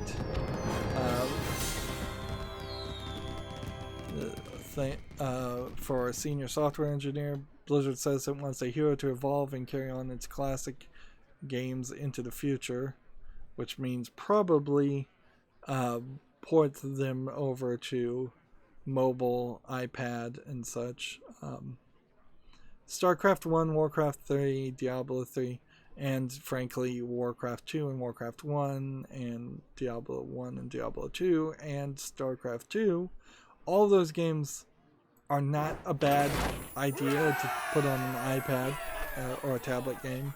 They're going to be a little harder to put on a cell phone. I actually had this thought while I was playing Torchlight. It's like, how would you take Diablo and put it on a mobile game cell phone? And what you would probably do is have the game play itself for the most part, where it does all the pathfinding and moves to all the enemies and attacks automatically. And the only things you would be doing is you'd have like a bar at the bottom that was like cast 4 spells and use a potion for health or mana. I imagine that would be the totality of what your actions would be in a Diablo mobile game, which wouldn't be terrible. That is kind of like what Destiny Child does. Destiny Child, you have 5 heroes that are attacking a group of people. You're not walking around at all.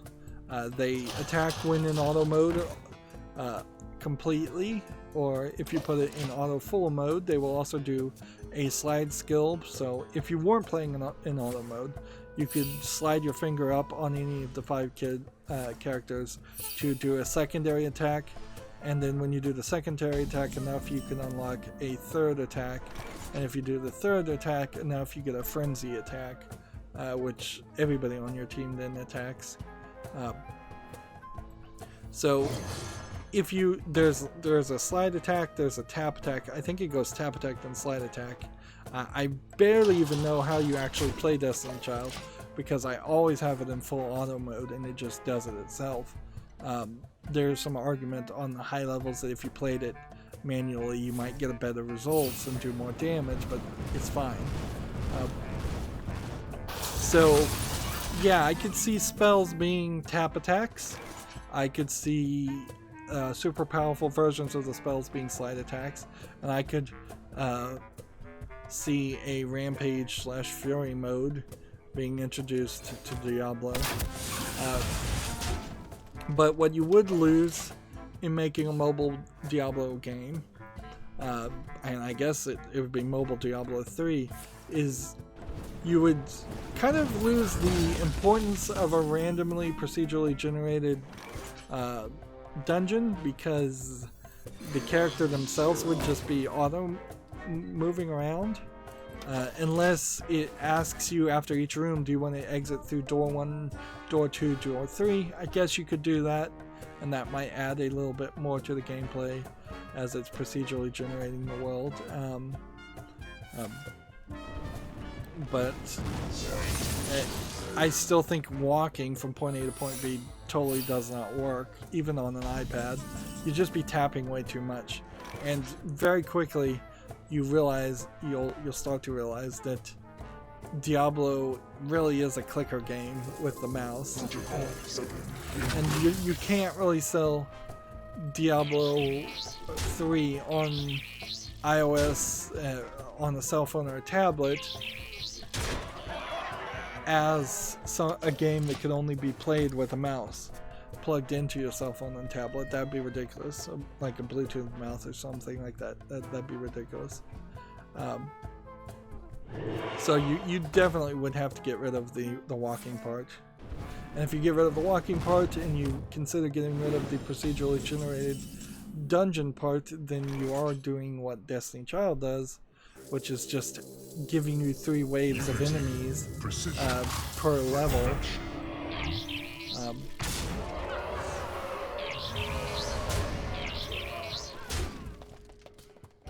Let's see, let's go ahead and could have done 2 more damage. Job's done.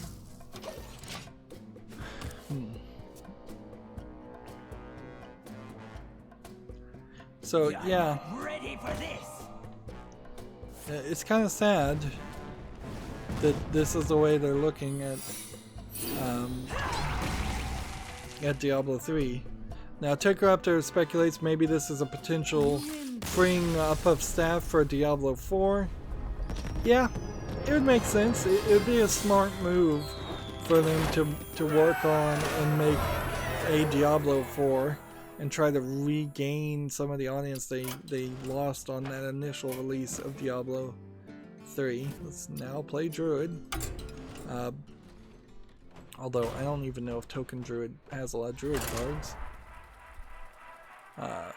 Apparently BlizzCon 2019 is just around the corner, so it is possible that they're going to try to make some major announcements and right the ship at BlizzCon 2019, but I wouldn't hold my breath. Diablo 3 was originally released in 2012 for PC, the article continues. So it is 7 years since the last Diablo game came out.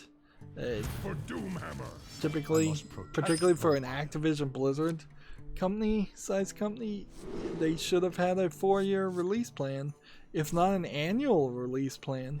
And maybe there was small bits of DLC released for Diablo 3, but I don't remember any of that coming out, nor doesn't matter. The article does mention that the last thing they heard about was a mobile game called Diablo Immortal,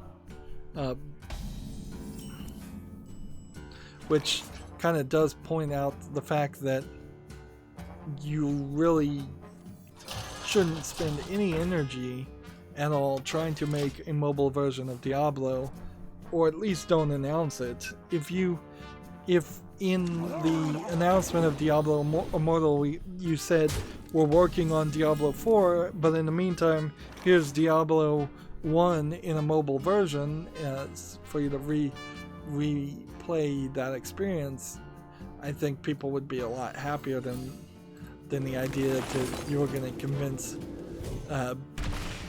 mostly PC gamers that they wanted to play a mobile game as the next game in the Diablo series.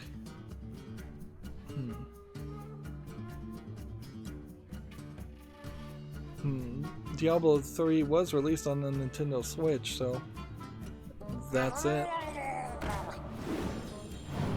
Yeah, they're asking what would you change in Diablo 4, TechRaptor is, and I think there's probably a lot of quality of life improvements if you sat down and thought about it that should be done for Diablo 4 that weren't commonplace, to say the least. As far as when Diablo 3 came out, but even Diablo 3 was a little dated. Definitely you would want controller support in Diablo 4. You would probably want major improvements to the inventory, just infinite inventory, or the ability to drop things and dissolve them into some kind of gold or dust or something like that.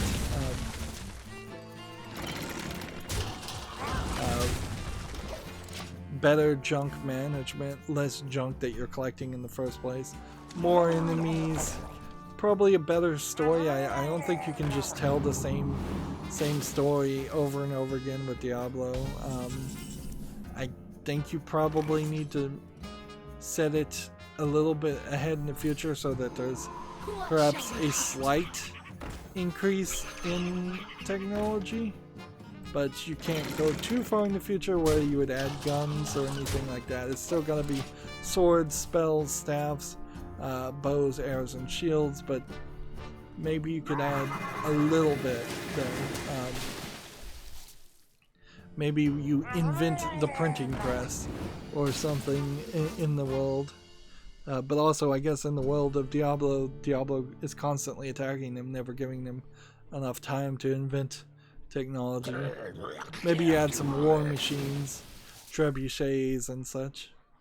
A lot of things that were added in Torchlight 1 are ideas to look at and try and steal for a Diablo 4 or whatever was added in Torchlight 2. I haven't ever played that, so when I get around to playing that, I'll be interested to see what they have to offer. Let's see. I'm just gonna take an opportunity to do all of this.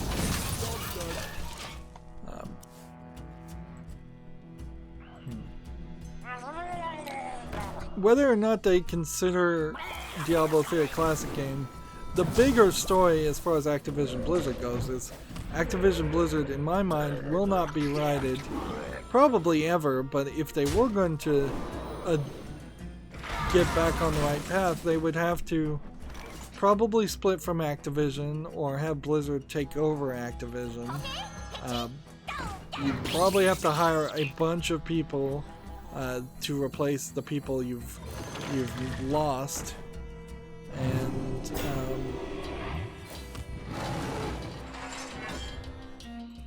yeah, I don't. And you probably need to really embrace making some new IP and also bringing back the old IP. So it's just going to be money, money, money, and all over the place. You're going to have to hire a ton of people, start a bunch of projects that won't show any profits for 4 to 8 years, embrace maybe some different gameplay styles. Overwatch kind of is a success for Blizzard in a weird way because it's a first-person, third-person shooter game, whereas everything else has been more, in the past, Blizzard games have all been top-down mouse games. But honestly, I think it's all probably too early, too late.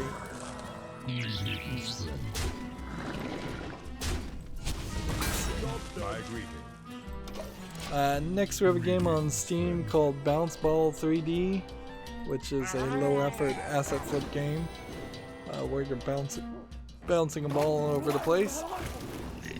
The idea of a game where you play as a ball like Glover is not a terrible idea, but making it look terrible is a problem.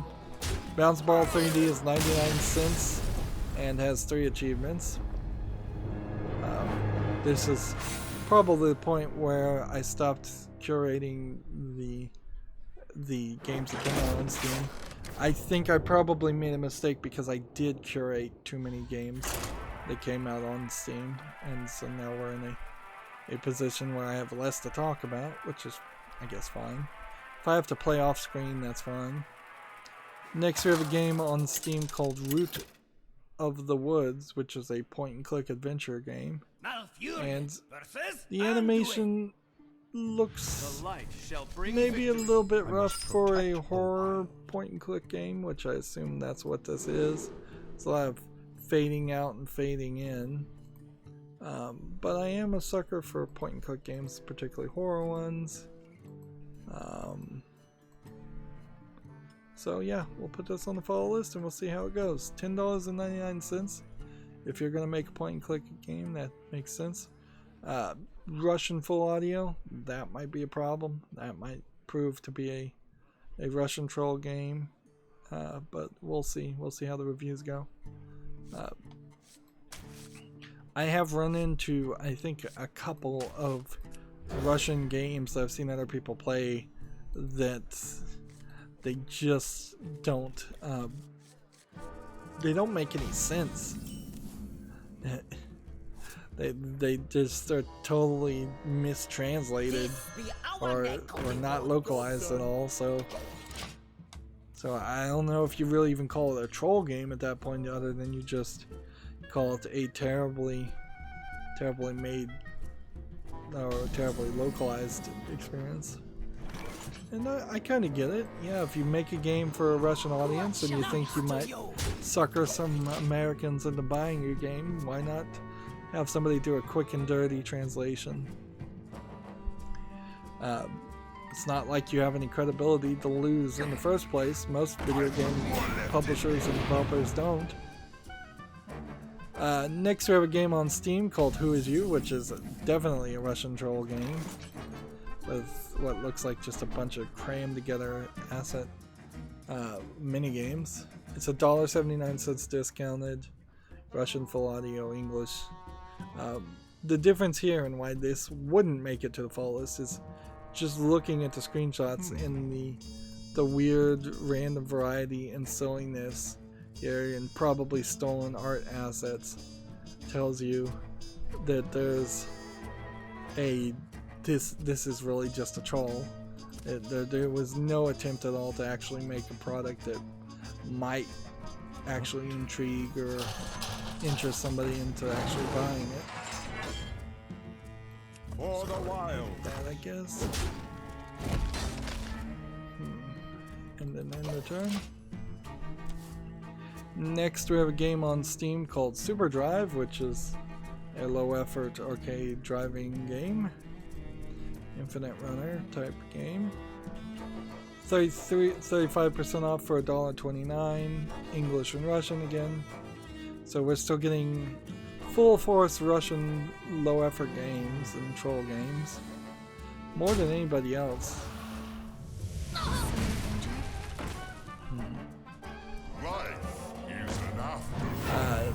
Next, Gamatsu has an article. The open world exploration East Shade is coming to PS4 and Xbox One on October 21st. East Shade is an interesting game that I think has you just wandering around doing little missions for people and painting paintings. Let's see, yeah. Rated very positively, so people liked it. And it is on my wish list. $24.99, a little too expensive though. And it's scary to see that it's being rated as similar to Air and Cradle because neither one of those games were particularly good. But I kind of get the idea of why they'd be rated similarly. I think more than most games though, I suspect not too many video game critics actually made it to the end of East Shade and instead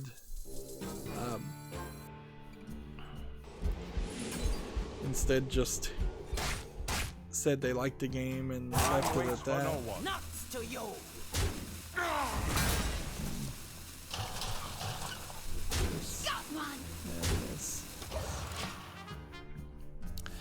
Gamma Sutra has an article here. PlayStation teams with the UN to reduce the carbon footprint of game hardware. This is probably a smart PR move, but also kind of a ridiculous action done by Sony Interactive Entertainment out of California. But I mean, it's not a terrible idea. In particular, my only real problem would be is if suddenly they started reducing the packaging to the point where PlayStation discs were arriving at stores scratched up because they're in some kind of cardboard sleeve, that could be a problem. In the end, reducing carbon footprint can't really be done directly until the UN had an enforcement ability to stop all the governments from using terrible, inefficient freight ships that are just pouring way more carbon into the atmosphere as they ship goods around the world. In fact, honestly, if we want to save the environment, we kind of have to destroy the idea of a global economy in a nutshell. It's like shipping goods left and right around the world is the problem. And that would drastically affect what people could eat and how often food was available and fresh, and it would send us back at least 100 years to just convenience-wise. I suppose it's somewhat worth mentioning that a different committee, and I assume that this probably is the this is some committee thing that they are working with. A different committee is pushing this idea that they've been doing, where if you draw an anime girl who happens to look underage, that's the same as having a picture of an actual underage girl, and that somehow you're violating the rights of this fictional anime girl to the point where there needs to be laws and legislation against it. And so this committee made this recommendation that to take action on that without asking any of the 7 members of the committee to vote on it, including Japan. And Japan has a whole industry of anime girls who often are called or depicted underage. And Japan has already responded and said, well, we're not going to follow these rules. Like, this is not a binding recommendation. We're in no way going to listen to this. But this is also like the 3rd time that they've tried to push this concept, and this is certainly a concept that potentially could have ramifications.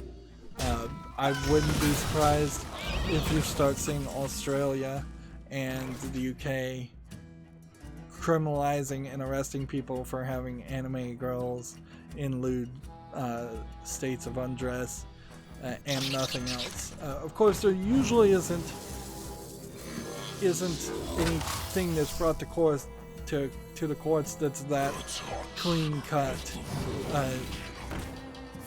The actual sex offenders in the world tend to have some real world images and maybe some animated world images, and so then you can't really feel too sorry for them if they're getting their charges upped when they actually were a danger to society.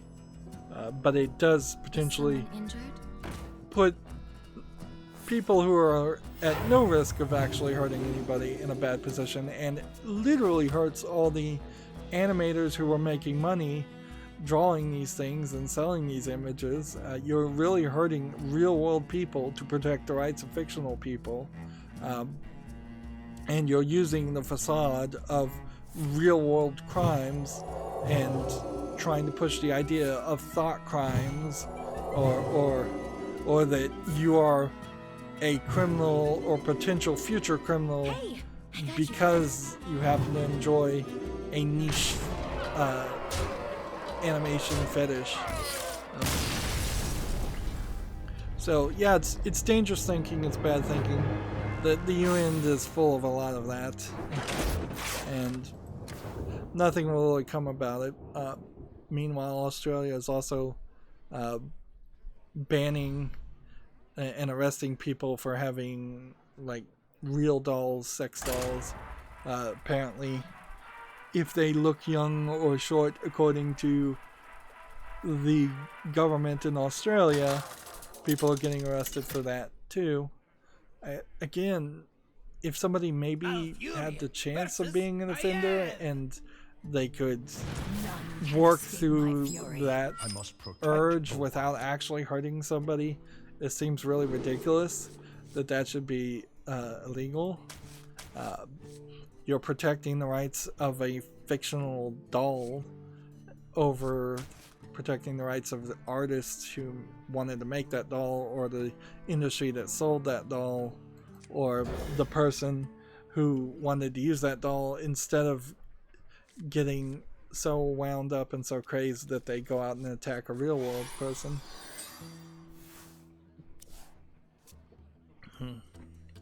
I mean, it's not a squeaky clean topic, and that's why it falls under the story, under the news reporting quite a bit, but it is something that needs to be addressed.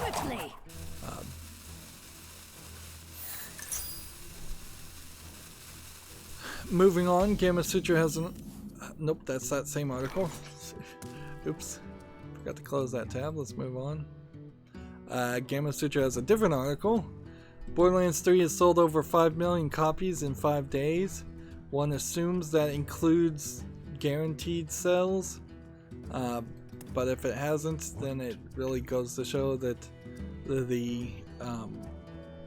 Time waits for no one. it really goes to show that the boycott did not have any real effect. Although, who's to say, maybe it would have sold 10 million copies in 5 days. otherwise. That also includes all the pre-sales, and they were pushing pre-sales pretty heavily. They're also saying that the Borderlands series has made more than $1 billion in net bookings, making it the second franchise in 2K history to make that milestone. So, we know the 5 million copies isn't just the Epic Store, but we also know that Control was paid initially $10 million to be an Epic Store exclusive. So, I don't know if there's a calculation you could do there to say how many copies were guaranteed sales on the Epic Store that are being counted into this, because I'm fairly certain they are. They're also saying this is twice as many copies as was sold during the launch window of Borderlands 2, which, okay, I don't know what that really means. That may have more to do with just there being less competition.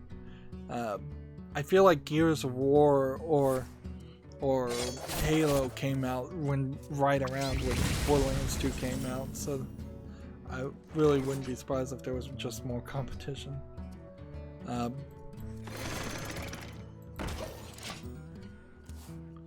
Let's see. If $10 million for Control,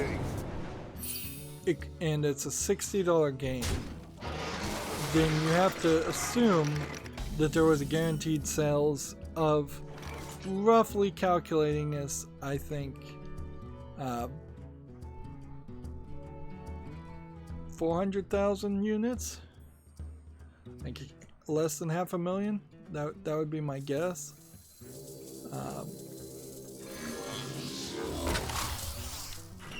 So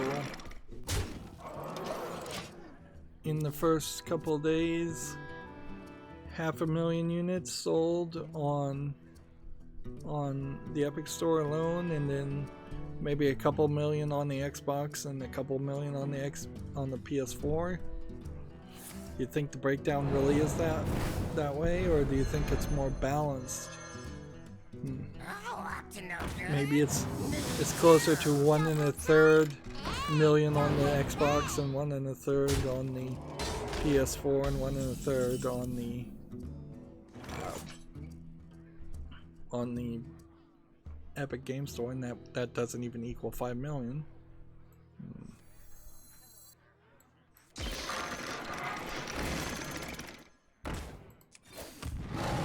For the wilds.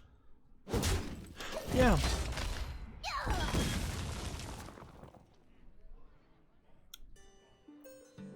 So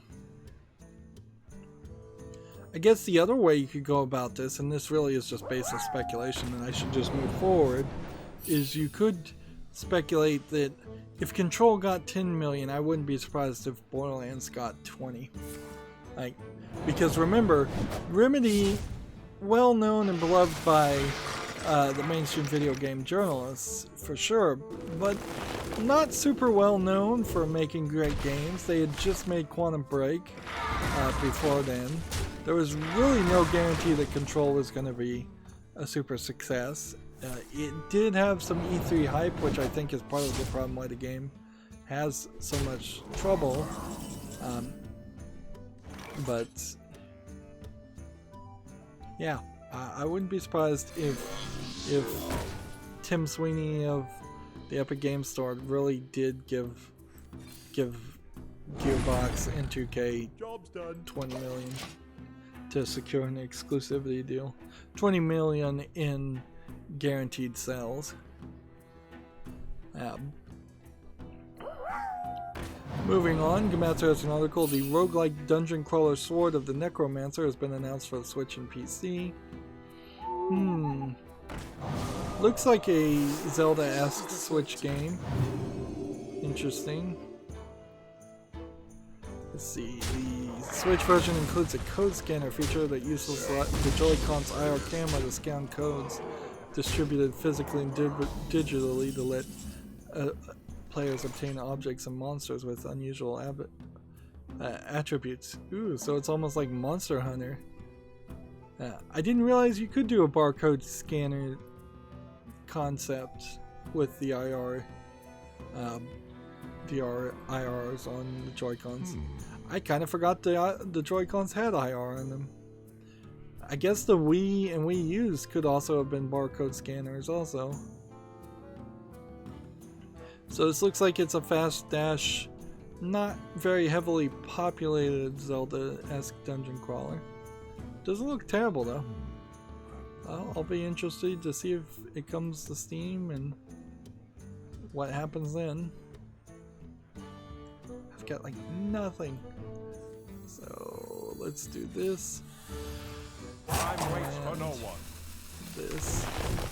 And just in return.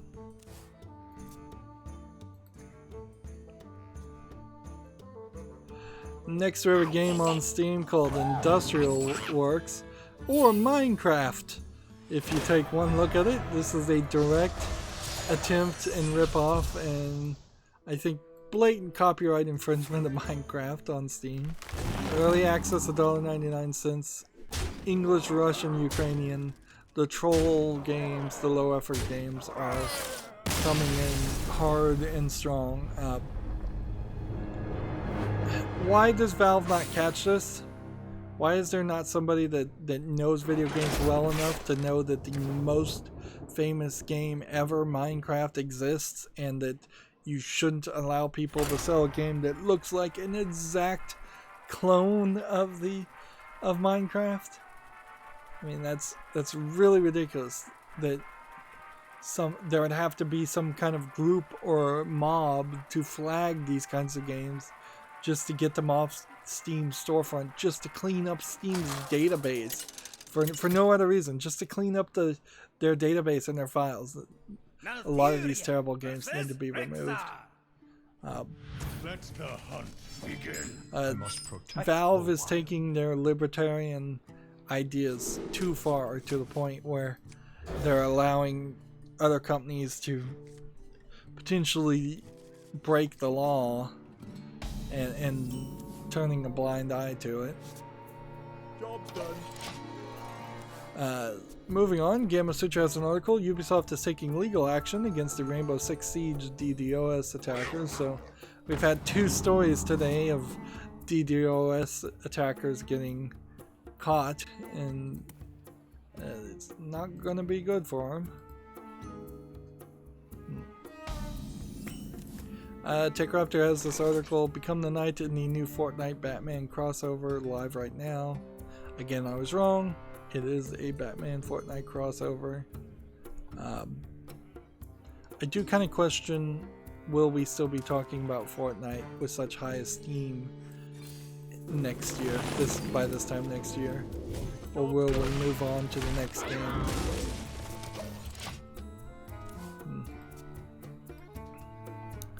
Let's see.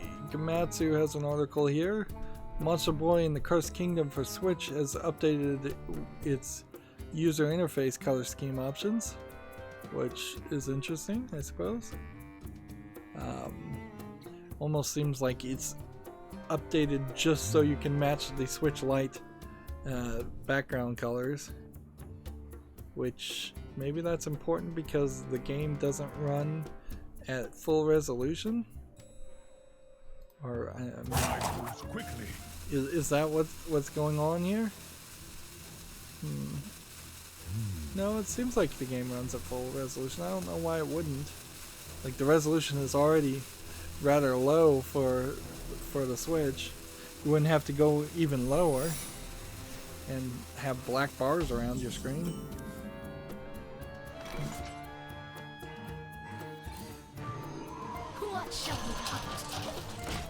TechRaptor has an article here. Apex Legends Season 3 and a new legend launched this October. I really question if we'll be talking about Apex Legends by this time next year. But yeah, this I suppose is still news for anybody that cares, so seek out that article if you care. I definitely don't. Gamatsu has an article, Out Baddies. Launches October 15th for PC and Q1 for PS4, Xbox One, and Switch. What is Out Buddies? Is this some kind of platformer? Metroidvania? Has a Steam page, or we could watch the announcement trailer. Let's just watch the announcement trailer. Kind of just looks like a Metroidvania clone. Something that I think probably deserves to be on the fall list, but that's pretty much it. Saying it's inspired by a bunch of games that everybody knows, and in all fairness, Super Metroid and Castlevania are really your main references here. Axiom Verge is clearly a derivative of Super Metroid and Castlevania.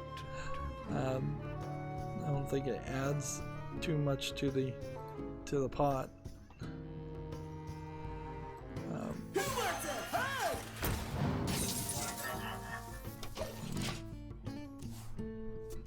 Yeah, I'll put Out Buddies on the fall list and we'll see what happens.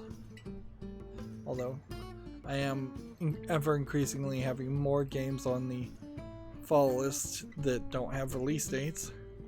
And next time I do a fall list cleanup, I may just remove everything that doesn't have a release date as a way of cleaning things up. Alone.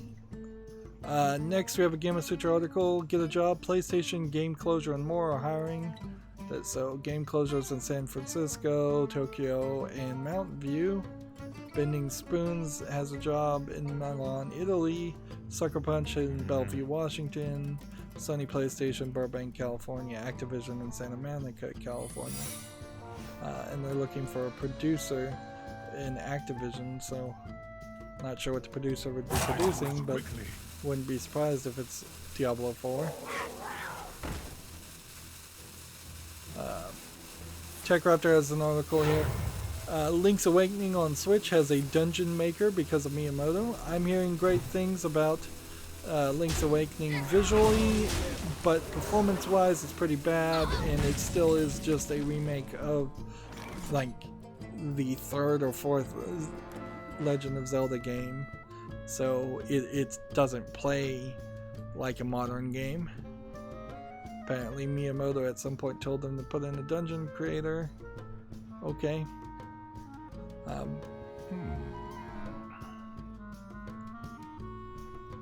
So yeah, 1993 is when Link's Awakening originally came out for Game Boy, and then they added the extra DLC that in Link's Awakening DX that came out in 1998.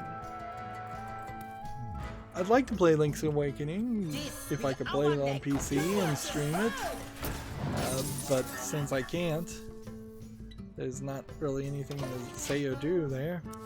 It's just yet another first-party Nintendo game I'll probably never get around to playing. I do have this slight selfish hope that perhaps I'll have a niece or nephew at some point to get a Switch, get a bunch of games, play it to their heart's content, and then a couple years later go, oh, I'm not playing the Switch anymore, we're playing the new Nintendo console, whatever that would be, and then they just give me the Switch and all their old games. Because I really have no special need to play those games day one that they come out.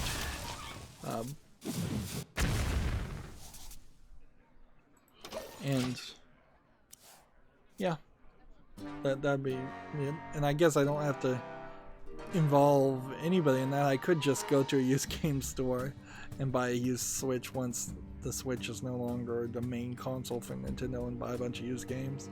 I could have also done that for a lot of games for the Wii and a lot of games for the Wii U and the Wii U console. I did have a Wii, but it's almost never worth the time or the money or the effort. Switch being more portable a system, that might be useful if you have some situation where you're going places and you play games. I don't know what kind of job I'd have where I could pull out a Switch and A, not get laughed out for being childish, but B, also be fired for playing games on the job. I'm sure that there's some out there that you could get away with that, but I don't think a lot. And they probably don't pay too well if you can sit around and play a Switch. Moving on, Gematsu has an article for the Switch. Yokai Watch 1 for the Nintendo Switch adds online battles. You can battle friends both nearby and distant. I'm still not sure Yokai Watch is going to make it to the West, but it'll be interesting.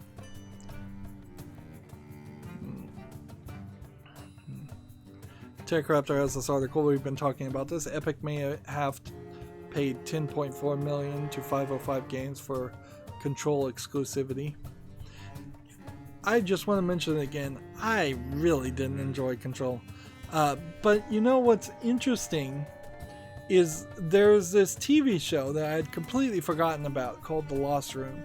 It's not really a TV show. It's a mini-series of either 3 2-hour episodes or 6 1-hour episodes, basically.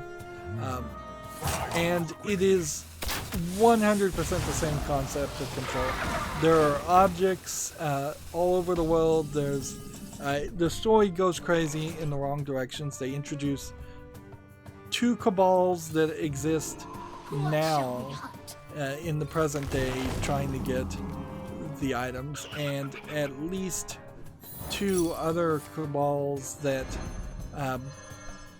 that existed in the past and that are mentioned.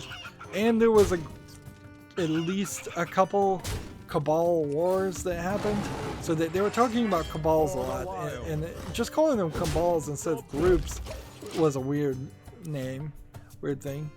The items were all interesting and all did different things, kind of more physics based than just multi-dimensioned than some of the items in Control, but it really is the same idea.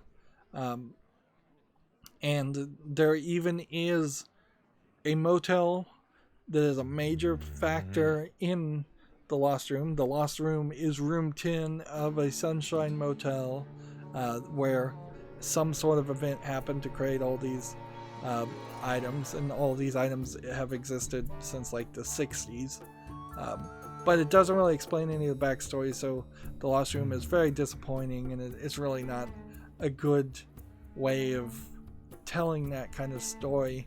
It would have been a lot better if they had way fewer people and a more concise idea, and the idea to bring it out and make it more of a TV series.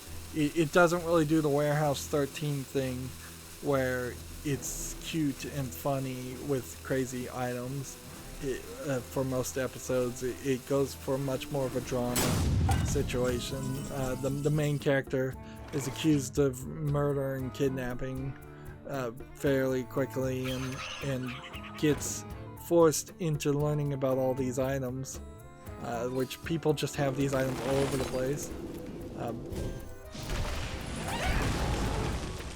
So if you want to go down the rabbit hole and see a story very similar to Control, The Lost Room and Warehouse 13 and Friday the 13th, the TV series, which was abruptly canceled after 71 episodes, which isn't too terrible, but had they just been allowed to go to 100, they would have made syndication. They should have been renewed for 1 season, but they don't end the story or anything. I was reading the Wikipedia of that, and apparently the person who worked on Friday the 13th, the TV series, also worked on Friday the 13th 2, which, or Halloween 2. Which one is the one that doesn't have anything to do with anything else? I think it's Halloween 2, actually. I think I'm confusing the 2 series. But yeah, weirdness aside, there's been a lot of stories of magical items. It comes and goes in sci-fi. It's an interesting idea. It's an interesting fantasy. But if you're not into it, like I wasn't into Control, and you didn't want to read all that backstory, I just mentioned 3 TV series where things were explained visually and audibly through audio. Shall be mine. And that helps a lot because there is a lot of explaining that has to go on, and even at that, it's still going to be complicated and convoluted. So I've seen some other streamers, and every now and then I think I'll pop in and watch other streamers play Control and just see parts of the game that I just did not do. But yeah, I don't think I'm going back to Control. I'm kind of glad I got that game for free. Maybe there's some way somebody could encourage me to go back and try it a second time in a few years, but I really wouldn't hold my breath. I think I'd much prefer to move forward and see a different game, try to tell a better story around that concept. The items aren't the problem. It's Jesse and Dylan and all the characters and the hiss being the main enemy and the first person or third person shooting being problematic and no difficulty settings. If the game was just easier, that probably would have helped, but the story never intrigued me enough to make me do anything other than just rush through it, and when I finished it I was more than happy to quit. Alright. Is there anything we can do to do 2 more damage? Nope.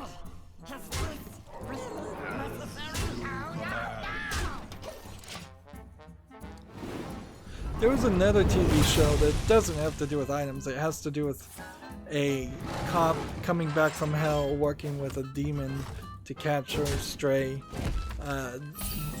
escaped. He's working with the devil to capture stray escaped souls. And he's covered in a tattoo for each escaped soul he has to capture and take back to hell.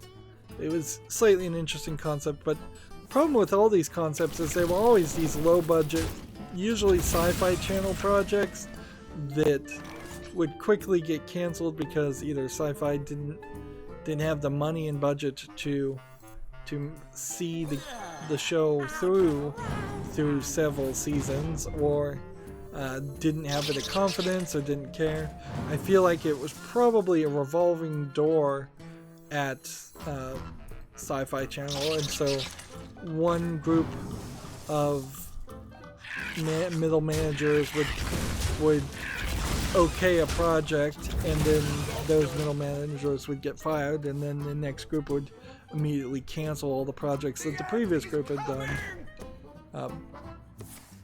So yeah, and that's my experience as far as science fiction TV and in a nutshell.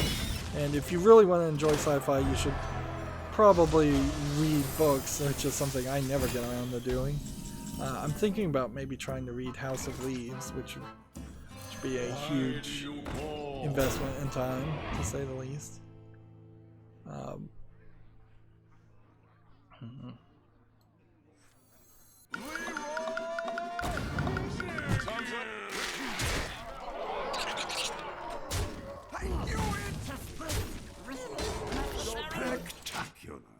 So yeah, I have a very long 3-4 decades of watching the Sci-Fi Channel in particular, and just like this show's gonna get canceled, and I'm still a sucker for it. I still watch like The Magicians, which probably is gonna get abruptly canceled. I still watch Deadly Class, which is probably never going to get any more episodes made, if I was to guess. But I try to stay as much away from the Sci-Fi Channel in particular. Job's done. And you never get sci-fi on anything else. And like the Orville got moved to Hulu, and I was watching that, and most of the primetime, the main channels, ABC, CBS, NBC, and Fox, don't bother to do any sci-fi. The Good Place is starting next week, and that's sci-fi a little bit, or fiction at least. Maybe not really sci-fi.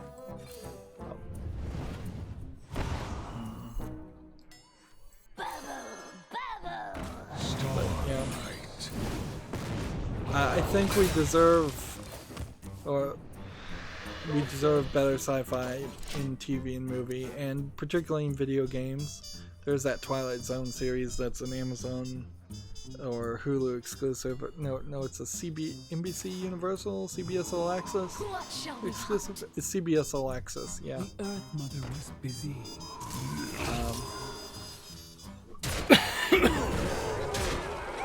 So, even when they are trying to do science fiction things now, they're locking it behind a premium paywall.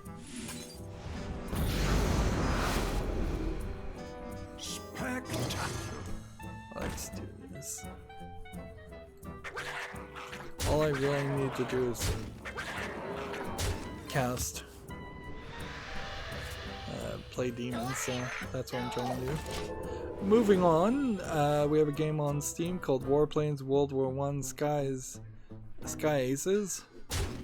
This looks slightly polished, but maybe a little lacking. I'll put this on the follow list.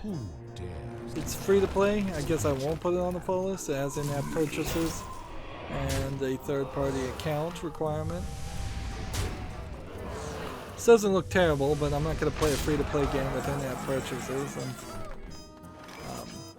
I also would have to heavily question what I would do with a Sure, send the lit guy.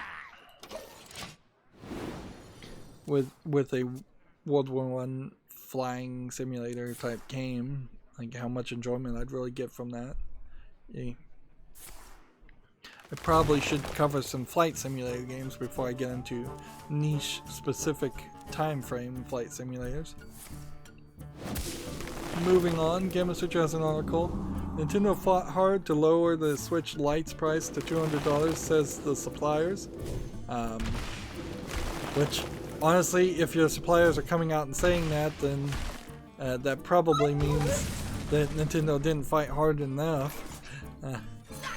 That would be my guess, because one would assume that the suppliers are not particularly happy about having to lower their price point. But I think that is one thing that Nintendo has always tried to do, is keep its price point somewhat low, and it's something that Xbox and PlayStation have really dropped the ball on as we're moving into the next generation of consoles. It's going to be interesting to see if we are having $600-700 base units of consoles come out, which would be unacceptable. Even this generation's of consoles prices are really unacceptable. It would be a hard argument to make me want to buy a Xbox Pro or a PS4 Pro or Xbox One X unit at its current price point, even knowing that you probably get a decent amount of used games or games through Games Pass. Power takes metal. Moving on, we have a game that's just a bunch of Asian characters. This looks like a Chinese, mostly text-based narrative game. Seems to be what it is. English is not supported. It's $1.99, and yeah, it's simplified Chinese language support. This doesn't look terrible, but it also kind of looks like it's a mobile game being ported. Meanwhile, things are happening over here. Who cares? All I need to do is play the demons, and he's gonna let me do that for the next 10 cards at least, which should give me a decent amount of chance to wrap up on the news. We have a game here called Last Chance VR, which seems like it's maybe a VR game, but maybe an asset flip Chinese game too. The cutscenes aside, it seems like you just stand in one place and shoot things in kind of a tower defense section. Like a fast-paced stand in one place shoot. Free, but requires VR, English and Chinese. This probably isn't the worst free VR game that you could have. So I would say check out Last Chance VR if you have VR and want a free game. You're probably not going to spend more than an hour or two on this, but the price is right. It probably is just a low effort Chinese game though, so know that going in also. Next, we have a game on Steam called For a Better Country, which seems like it is a democracy simulator game of some sort.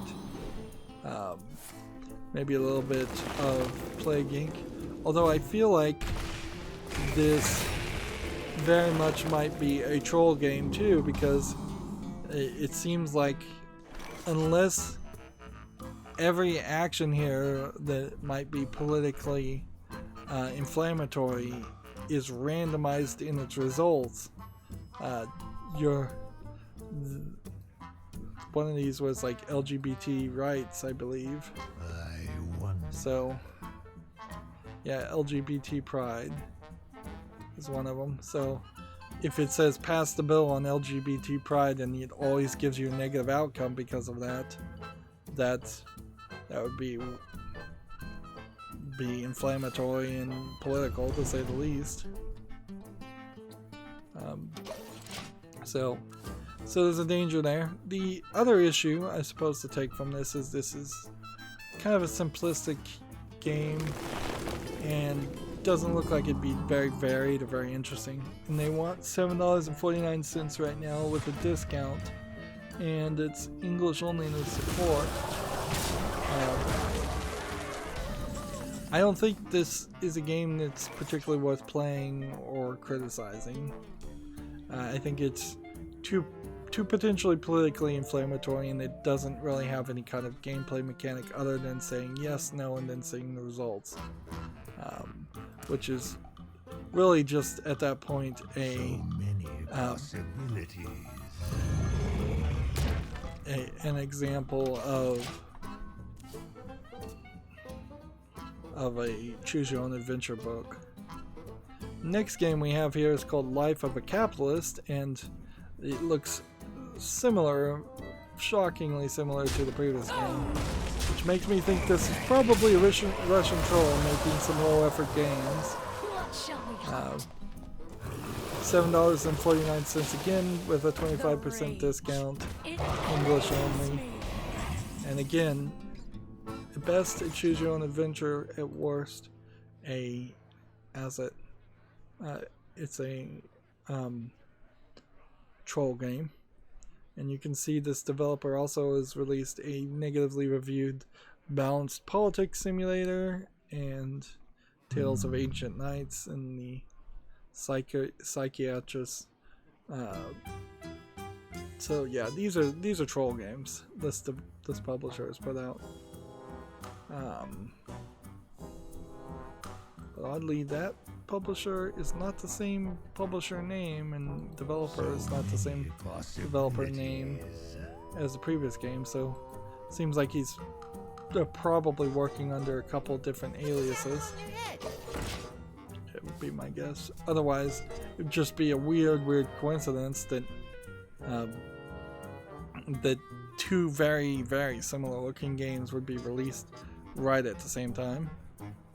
Next we have a game called Truck the System, which seems like it's a asset flip truck racing / battling game, but it seems to me like there's kind of nothing in it as far as an AI or people to fight. So yeah, I don't think there's a complete polished product here. It's early access, discounted to $12.74, English only.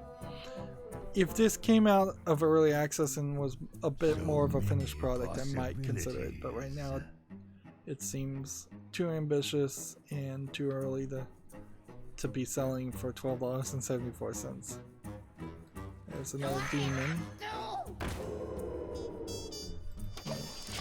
I'm almost out of cards. I suppose I should do a bit of a follow-up here. For me, I already own this game, It'll Do. We talked about this story, It'll Do 2, surprise delisted after a Nicholas fallout. And I'm not going to cover the story again, but for me, It'll Do 2 is on Steam, and it looks like I can purchase it. So, maybe they got it back up really quickly, or what.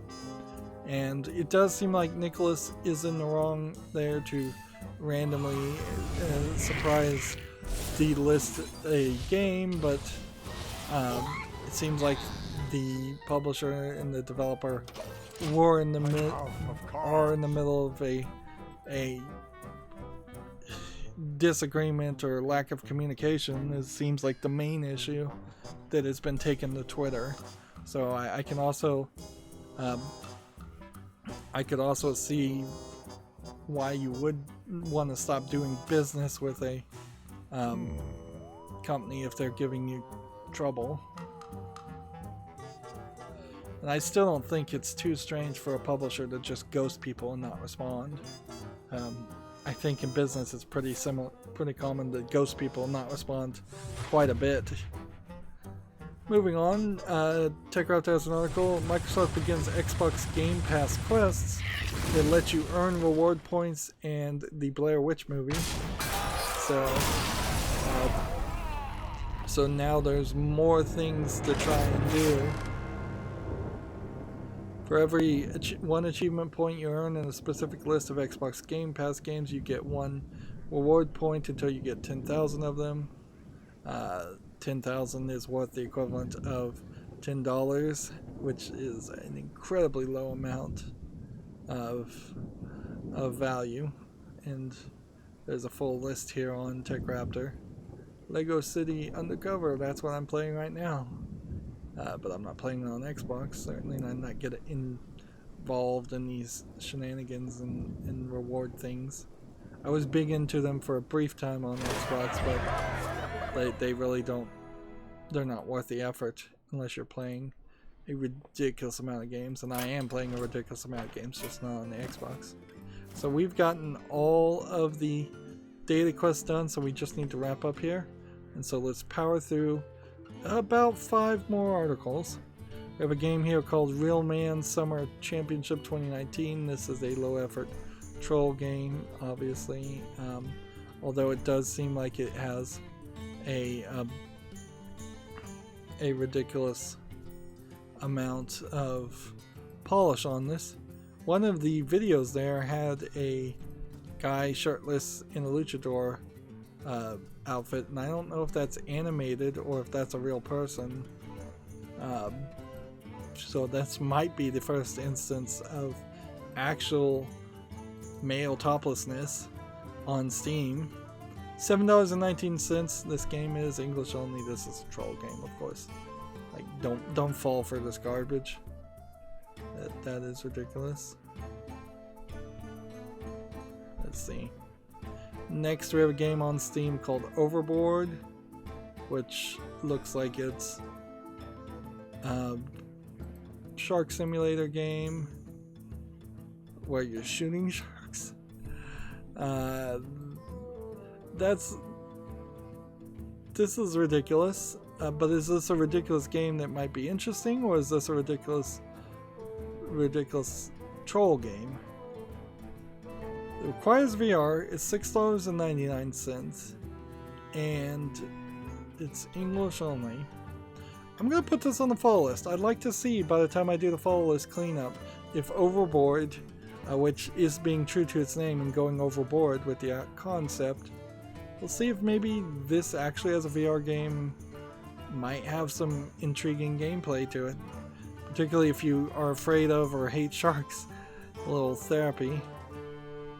Gamma Sutra has the same article about Control getting $10.45 million for the Epic Store exclusivity. We don't need to talk about that.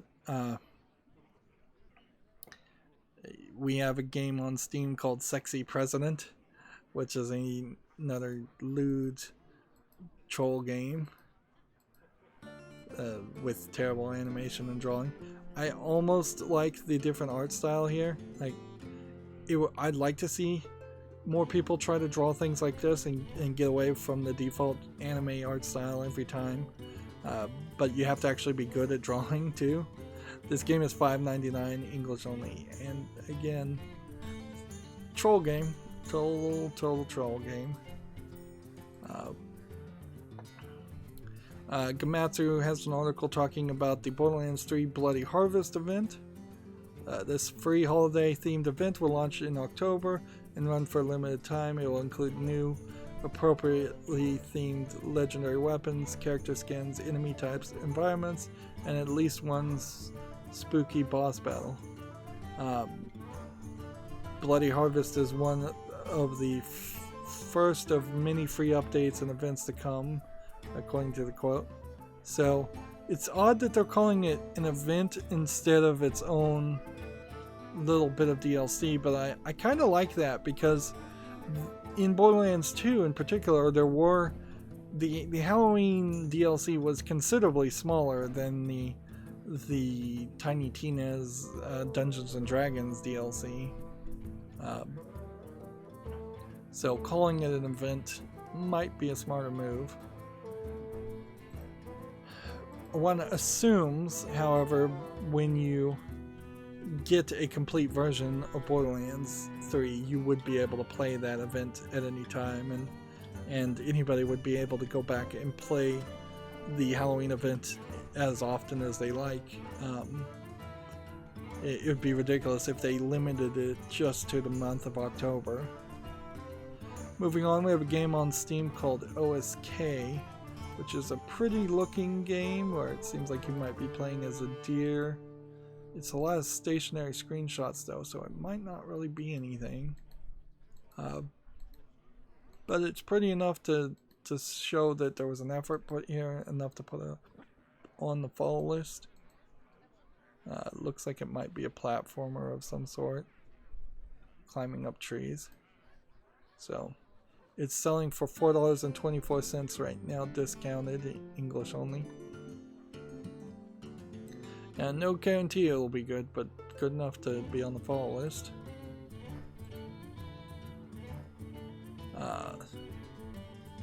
Next, we have two more pages. We have a game called Loco Railroad, and we see a decent number of railroad games. This has a slightly different, almost minimalistic black and white art aesthetic to it, but then it's pretty empty and a little asset flippy.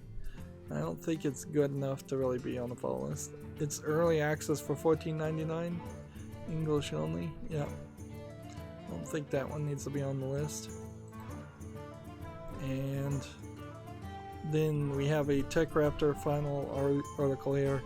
Valve brings more updates to Steam's More Like This section.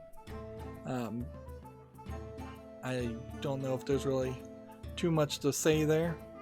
I did go through the deep diving bell experiment, and honestly, after I looked through it a second time, all the games that I hadn't seen before were just games that had just come out. So it still was very much a case of brand new games getting over pushed without any hidden gems being shown, and it really boiled down to being useless because there was no way to filter out games that were already on my wish list or that I was following, so it was showing me a lot of things that I already knew about, so not as useful as it would be. That brings me to the Humble Bundle. The RPG Games Bundle ends in about 23 minutes. And I imagine it'll be a week before we get another new games bundle. Yeah. And see, since we will be streaming tomorrow and then back to regular Hearthstone on Wednesday, I don't think that there's a big need to go through my Twitter feed and see if there's any new news. So little has happened. Hearthstone points out that yes, Chapter 3 starts tomorrow. I kind of knew that.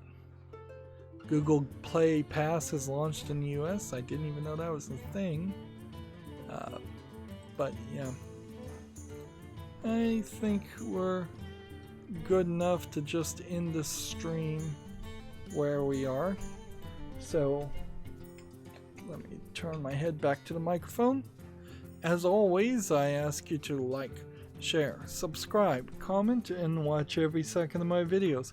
If you want a friend to follow me on any social media sites, there's a whole bunch of links down below in the description box.